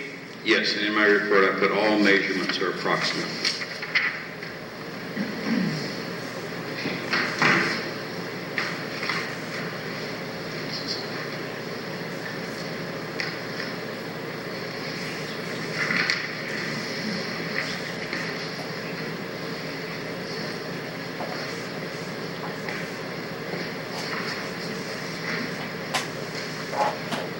Mr. Engler, I'm handing you State's Exhibit 41. It's already been offered into evidence. Do you recognize that document? Yes. And what is it? This is a photograph taken from the west to the east, right alongside the bed that goes back towards where the safe is on the floor in a lamp. So as we look down this little alley, the bed's to the left and the wall is to the right, and a dresser.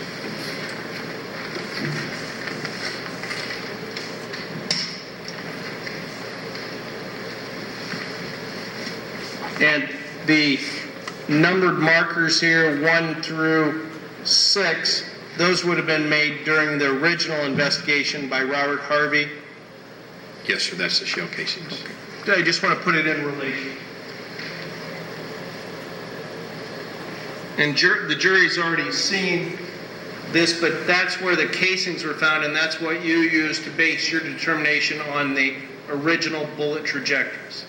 Absolutely not. I told that there is no way to use shell casings to make a determination of positions because they fly all over the place. And sometimes they'll exit back, sometimes at 45 degrees. It all changes, so you cannot rely upon that. But they're in the room, and that's what makes sense, with one being outside.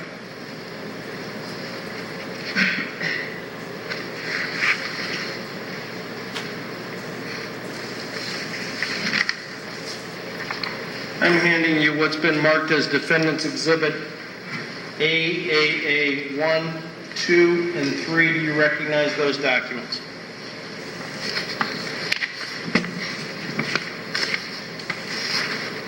Yes, sir, I do. And what are they? These are the photographs of some of the movements that we were doing, which were multiple, role-playing to find out where the strings lined up with the wounds, with Karen Hopewell shooting from behind the bed or pointing a gun, and then in line with the strings. So the strings came back to a tripod.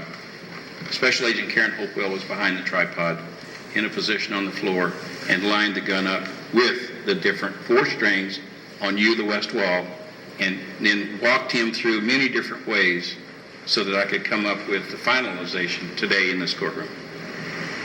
And based upon that determination, using this photograph, which is State's Exhibit 2, the trajectories all ran to what area of the photograph? The trajectories are in this particular area, and then somewhere along the line, obviously not back over here against, we'll go with the one in the northwest corner, and certainly not up against the TV, but somewhere along that trajectory, more in the area where this is, could be behind the bed, not the ones up in this corner that has to be up over the bed, but they all generate from this particular area to the west in a spread. Well, and just let the record reflect primarily on the laser pointer. You were pointing to the southeast location of that bed, correct? That is correct, yes. Okay. And in fact, well, I'll offer AAA 1, 2, and 3 at this time, Your Honor. No objection, Your Honor. Received. And may I publish them, Judge? Yes.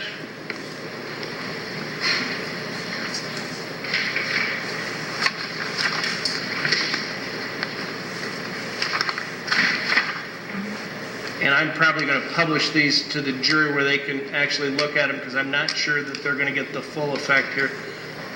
But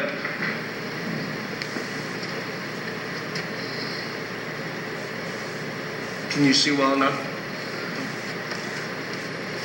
Before I publish this and hand this to the jury, Defendant's Exhibit AAA1. Can you tell the jury just who's on the left-hand side of the picture? That would be Karen Hopewell at the bottom. Yes. Karen Hopewell and Jeff Wheeler is at the top. He's the one bending over.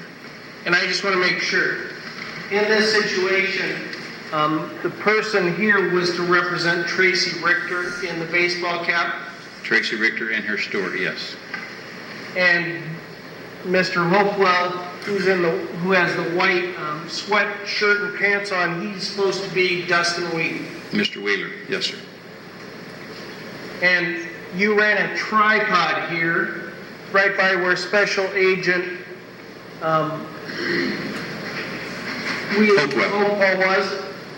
And this would be, then Mr. Wheeler was approximately, 3 or 4 feet from her? Different distances. This is just one of the pictures of many that we took to show that what we were doing. So we're recording so that one knows our procedure. And so he would move through many different positions with the strings. We were able to find out which ones were consistent with going through the wounds on the body. And this isn't clear, but the jury will see it when I hand it to him. You have placed strings, or what we've talked about, trajectory strings, with this scenario, correct? Yes, and to indicate what you're saying, the right arm, a string goes right by the right And arm. I just don't think they can see it, at least on the TV monitor, so when they look at it, I wanted to explain it to the jury what the strings coming out were, and those would be your determination of where the trajectory of the bullets were, correct? That is taking the facts beyond change, the defects in the west wall, and going back to the tripod where they were tied off, and then maneuvering between the strings with the wounds. Which ones were possible, which ones were not possible. And that's just all that photograph is doing for us. And I asked you earlier where you thought the first bullets would have originated from. The female subject, she was in this area, which would be the southeast corner of the master bedroom, by the bed and the wall, correct? You're concentrating in that small area. Could be anywhere in this particular area, yes, sir. And I understand, sir, but your photograph should agree. The person who's playing Tracy Richter in this scenario you would have placed all the photographs at the southeast corner of the bed, between a bedroom between the bed and the wall, correct? We did, yes. And if you thought that the shooting had originated from another area, I assume that you would have put the female subject at some other place in your forensic calculation when you did the photographs themselves, Based correct? upon her statement, we did what she said and put her down there to the agent to see if it was possible. But we did not move that person along the strings back toward the west wall, which is possible. So it could have been anywhere in that general location, sir.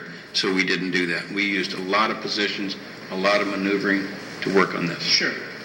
This is Exhibit AAA2, and I wasn't there when you did the forensic recreation, but you'd agree that, again, the Miss Hopewell is in that southeast corner where you made these trajectory strings, correct? Still in the south Okay.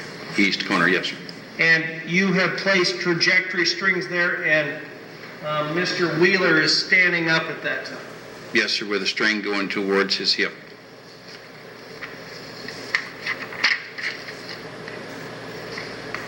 Now, Defendant's Exhibit AAA3. Yes, turn it the proper way, sir. Thanks. There you go. Appreciate it. The photographs in AAA3 would show the female subject, Miss Hopewell, shooting across the bed and striking Mr. Wheeler, who's pretending to be Dustin Wheeler. Correct? That is correct, yes. And in this, there are trajectory lines from that tripod that you were talking about, and that would be consistent with the entry and exit wounds based on Defendant's Exhibit AAA3. No, sir. This only shows him walking through the zone towards the west wall. What's indicated here is the shooter would have to be up over the bed to get into that northwest wall. Okay. That's the purpose of that while he was walking through. And the tripod and Miss Hopewell are still back in this southeast corner. Yes, sir. May I give these to the jury so they can see? And Judge, Mr. Engler, you also have the trajectory strings on Defendant's Exhibit AAA3. Yes, sir. I just wanted to make sure when they looked at it, they know.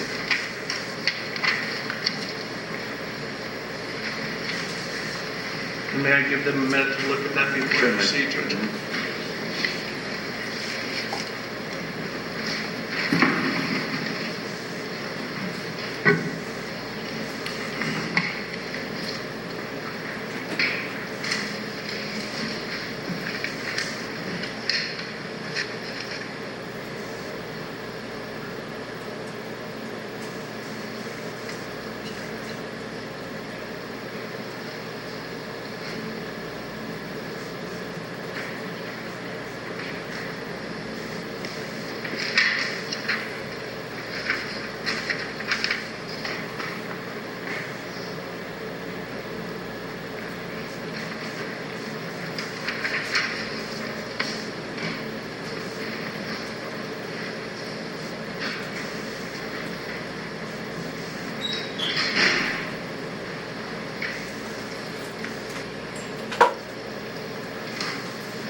Yes, sir, I do.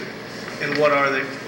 These are a depiction of what I described to the jurors this morning about the strings going to the west wall and the position of Mr. Wheeler on the floor in the position of Mr. Weedy. Again, just a work in progress. Many pictures taken as we move through the strings.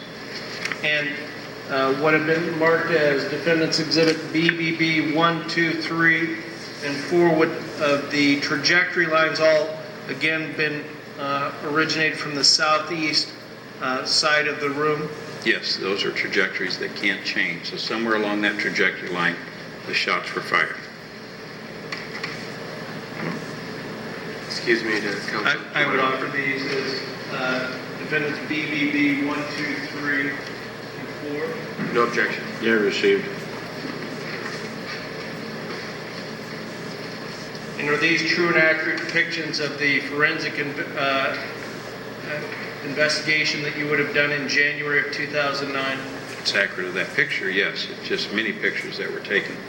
Is it accurate as to what I described today? No, that is just photographs of us moving through to record what we were doing for people like yourself that would look to see that we're working. We're not just sitting there and making up things. So you get to see that work in progress. And Judge, may I publish these to the jury? Yes.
Mr. Englert, I'm handing you the defendant's exhibit CC and D. Yes, sir. You recognize those documents? Same pictures as before with absent people in them, in one of them, and with the person, Mr. Wheeler, or Agent Wheeler, taking Dustin Weedy's place. And then we have defendant's exhibit UU, which has already been offered into evidence, but that would be consistent with exhibit DDD as far as the location, correct? Yes, sir, that's correct. Are these a fair and accurate depiction of the photographs that you would have taken in your forensic evaluation in January of 2009? I did not take those pictures, just the Well, the other DD two. and CC, I correct? did, but not that one, yes, sir. Judge, at this time I'd offer CCC and DDD. No objection. Carries. And may I publish them to the jury?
After reviewing the photographs, I'll direct your attention to page 21 of your report.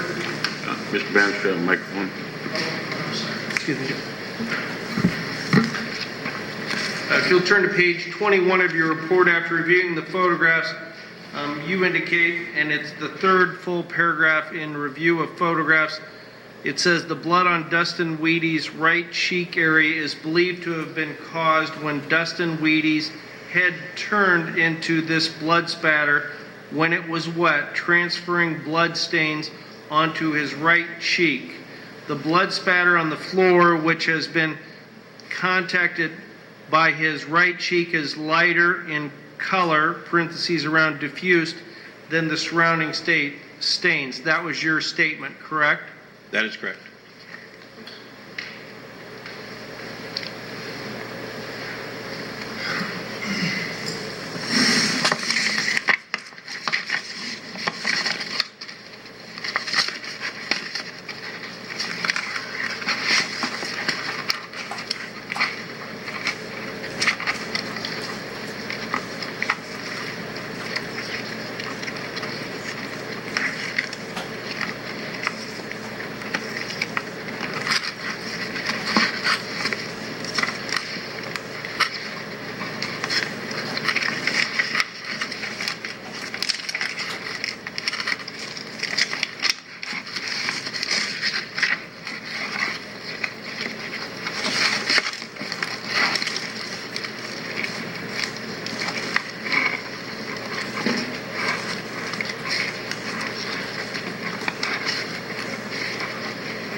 just a second, sir.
Sir, I'm handing you what's been marked as Defendant's Exhibit EEE. Do you recognize that document? Yes, I do. And what is it? That is a photograph of the right side of Dustin Wheaty's face as he's lying on the floor, with emphasis on the pooling and the blood spatter that's going toward the east, that first cone going toward the bed that I mentioned to you earlier in my demonstration. And Judge, I would offer Defendant's Exhibit EEE into the evidence. Any objection? No objection. Proceed. May I publish it to the jury? Yes. And in your report, and we just went through that, you see that there's some blood that's going on the right side of Dustin Wheaty's face in that photograph. Yes, sir, I do. And would that be the blood transfer that you're that's the blood transfer that you're indicating in your report, correct? Yes, that is a transfer of blood from something that's wet with blood.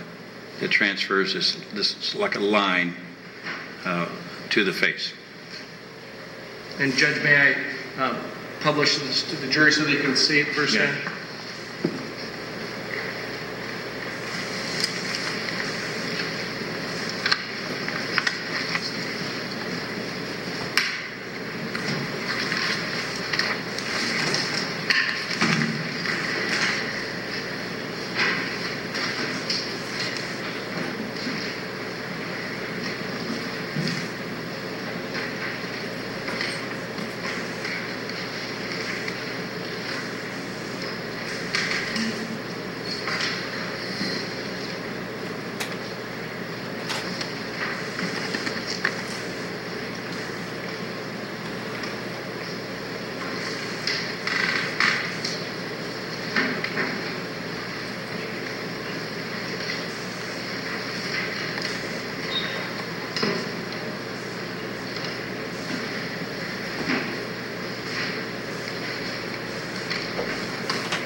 Sir, you'd agree with me that your opinions are as follows.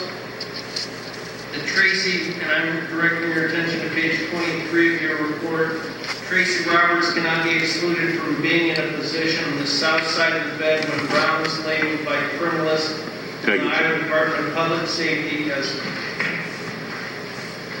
Go ahead. Sorry, Judge.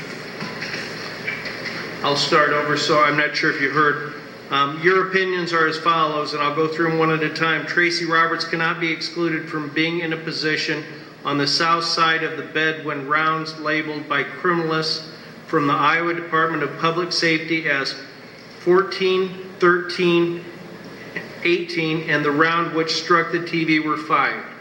That's That what is your correct. report says. That's correct. On the west wall. The entry wounds to the back of Dustin's Wheaty's head on his upper neck, labeled as medical examiner's entrance wounds 1, 2, and 3, could not have occurred while Tracy Roberts was on the south side of the bed. That is correct. Next one, the 3 wounds to the back of Dustin's Wheaty's head / upper neck occurred when his head was on or very near the floor. That is correct.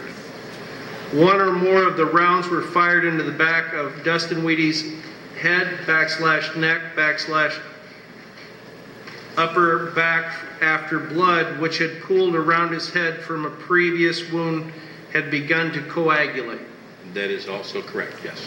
The exit wound from the left lower jaw of Dustin Wheaty, or the exit wound below the right eye, propelled partially coagulated blood, which was on the floor, to the east wall and also caused a cone of partially coagulated spatter in front of his body.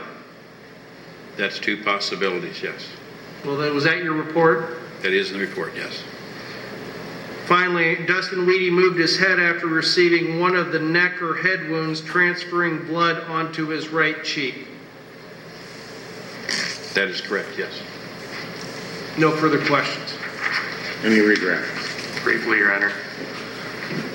Mr. Engler, if I cut my finger and it starts to bleed, is that the same as if I cut my hand and there's a pool of blood on the table for coagulation? No, Why not? because the blood on your hand is coming out, it's drying, and there's a process in our bodies to try and heal that and seal that through coagulation, which is the same as what's called coagulation outside the body. But what's from inside the body trying to clot it up or coagulate is different. What comes down is exposed to air, and that exposure to air, pooled blood, which doesn't dry as fast as smears and hair swipes, it just won't do it. It takes a while to dry, and exposed to air, fibrogen is not available, anticoagulant is not available, process changes, and it turns into gel, and like jelly, and will over time harden. It gets black. When it hardens, it can get crusty. It starts curling up over time. But in that initial 15, 20 minutes, 10 minutes, whatever that time is, it gets jelly and moving. It's totally different from inside the body or a cut. You were asked on cross-examination, there was some delay after Dustin was shot and when the crime scene photographs were taken.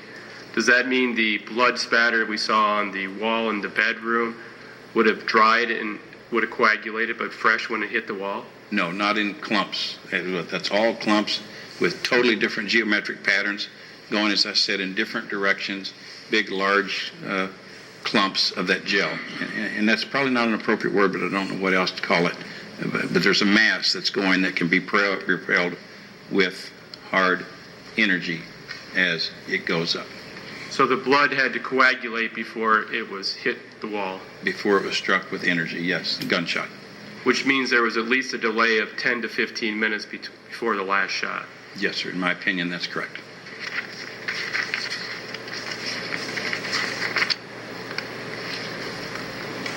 You were trying to explain earlier on cross-examination your opinion about the .357 bullet under Dustin Wheaty's left ear versus your report. Please explain. I can't be exactly sure, identified 1, 2, and 3, that other than the medical examiner's report, the direction as to which one propelled that.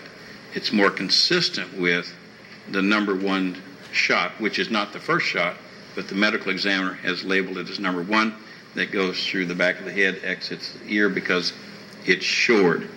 And that is a .357 Magnum. We know from the information we had that that was fired last. It was a second gun that was used. 1 shot was fired. It's reported that it's a 357 under the ear, the bullet, or as we stated in the vicinity in our report, but it's been clarified it's under the ear when his body was moved. And may I approach? Yes. Case exhibit number 3. You talked about entry wound number 1, which would be exit number 10, the short wound. Your opinion for the position of Dustin's body for entry wounds number 2 and 3? Say that again, sir. Your opinion as to the position of Dustin Wheaty's body for entry wounds number 2 and 3 on the body diagram, where would Dustin have been when those wounds would have hit him? Same as number 1. He's on the floor because of the blood patterns that are very acute and very close to the surface that creates the long streaks in 3 different wet blood areas. And that's how the stain got on the right cheek, because when he's going down with shot 4 to the neck, his shoulder hits, face hits, and the head moves, and it picks up that pattern of blood that's in one of those streaks that transfers that little line to his face, because you can see the diffusion of that. Blood actually precedes the bullet. If it's a bullet coming toward you as yours, and that bullet goes through in slow motion, the blood actually precedes and would hit the floor before the bullet would. Then why don't we have short wounds for the exit for number 2, which would be exit 11? Entry wound number 3 would be exit number 12. I'll demonstrate that to you, because if I put my ear, I think all of you can see it, down on the table, exit out of my chin is not short. Exit out of my right eye is not short. Only the ear, because this is elevated. Did you see that? Thank you. I don't have any other questions. Any recross? Second, Judge.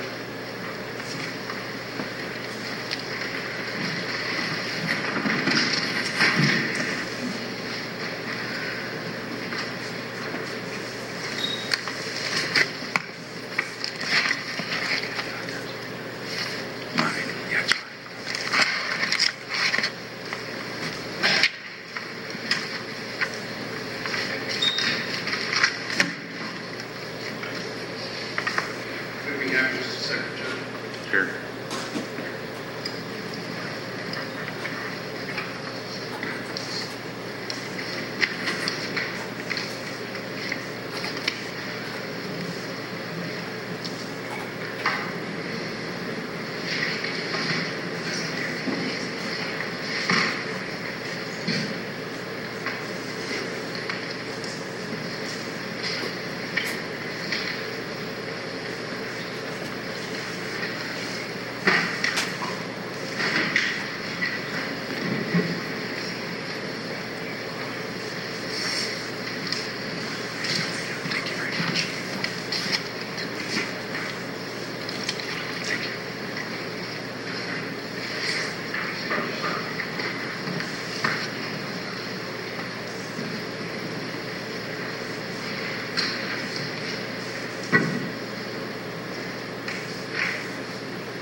No further questions, Your Honor. Very good. You may step down, sir. Thank you, Your Honor. Thank you.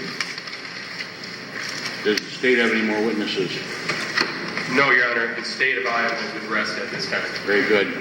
Ladies and gentlemen, we're going to recess for the evening. Please be back tomorrow morning. We'll begin at 9 o'clock. Before you go, I'm going to deviate a little bit from my usual statement of remember the admonition. There is many articles in various news accounts, and once again I want to emphasize that I would appreciate it, we would all appreciate it if you refrain from watching any news accounts of this, reading any news articles. It is most important that you decide this case based upon the evidence that you hear in this courtroom and not upon anything else that you either see or hear outside of this courtroom. And with that, please remember the admonition. We'll see you tomorrow.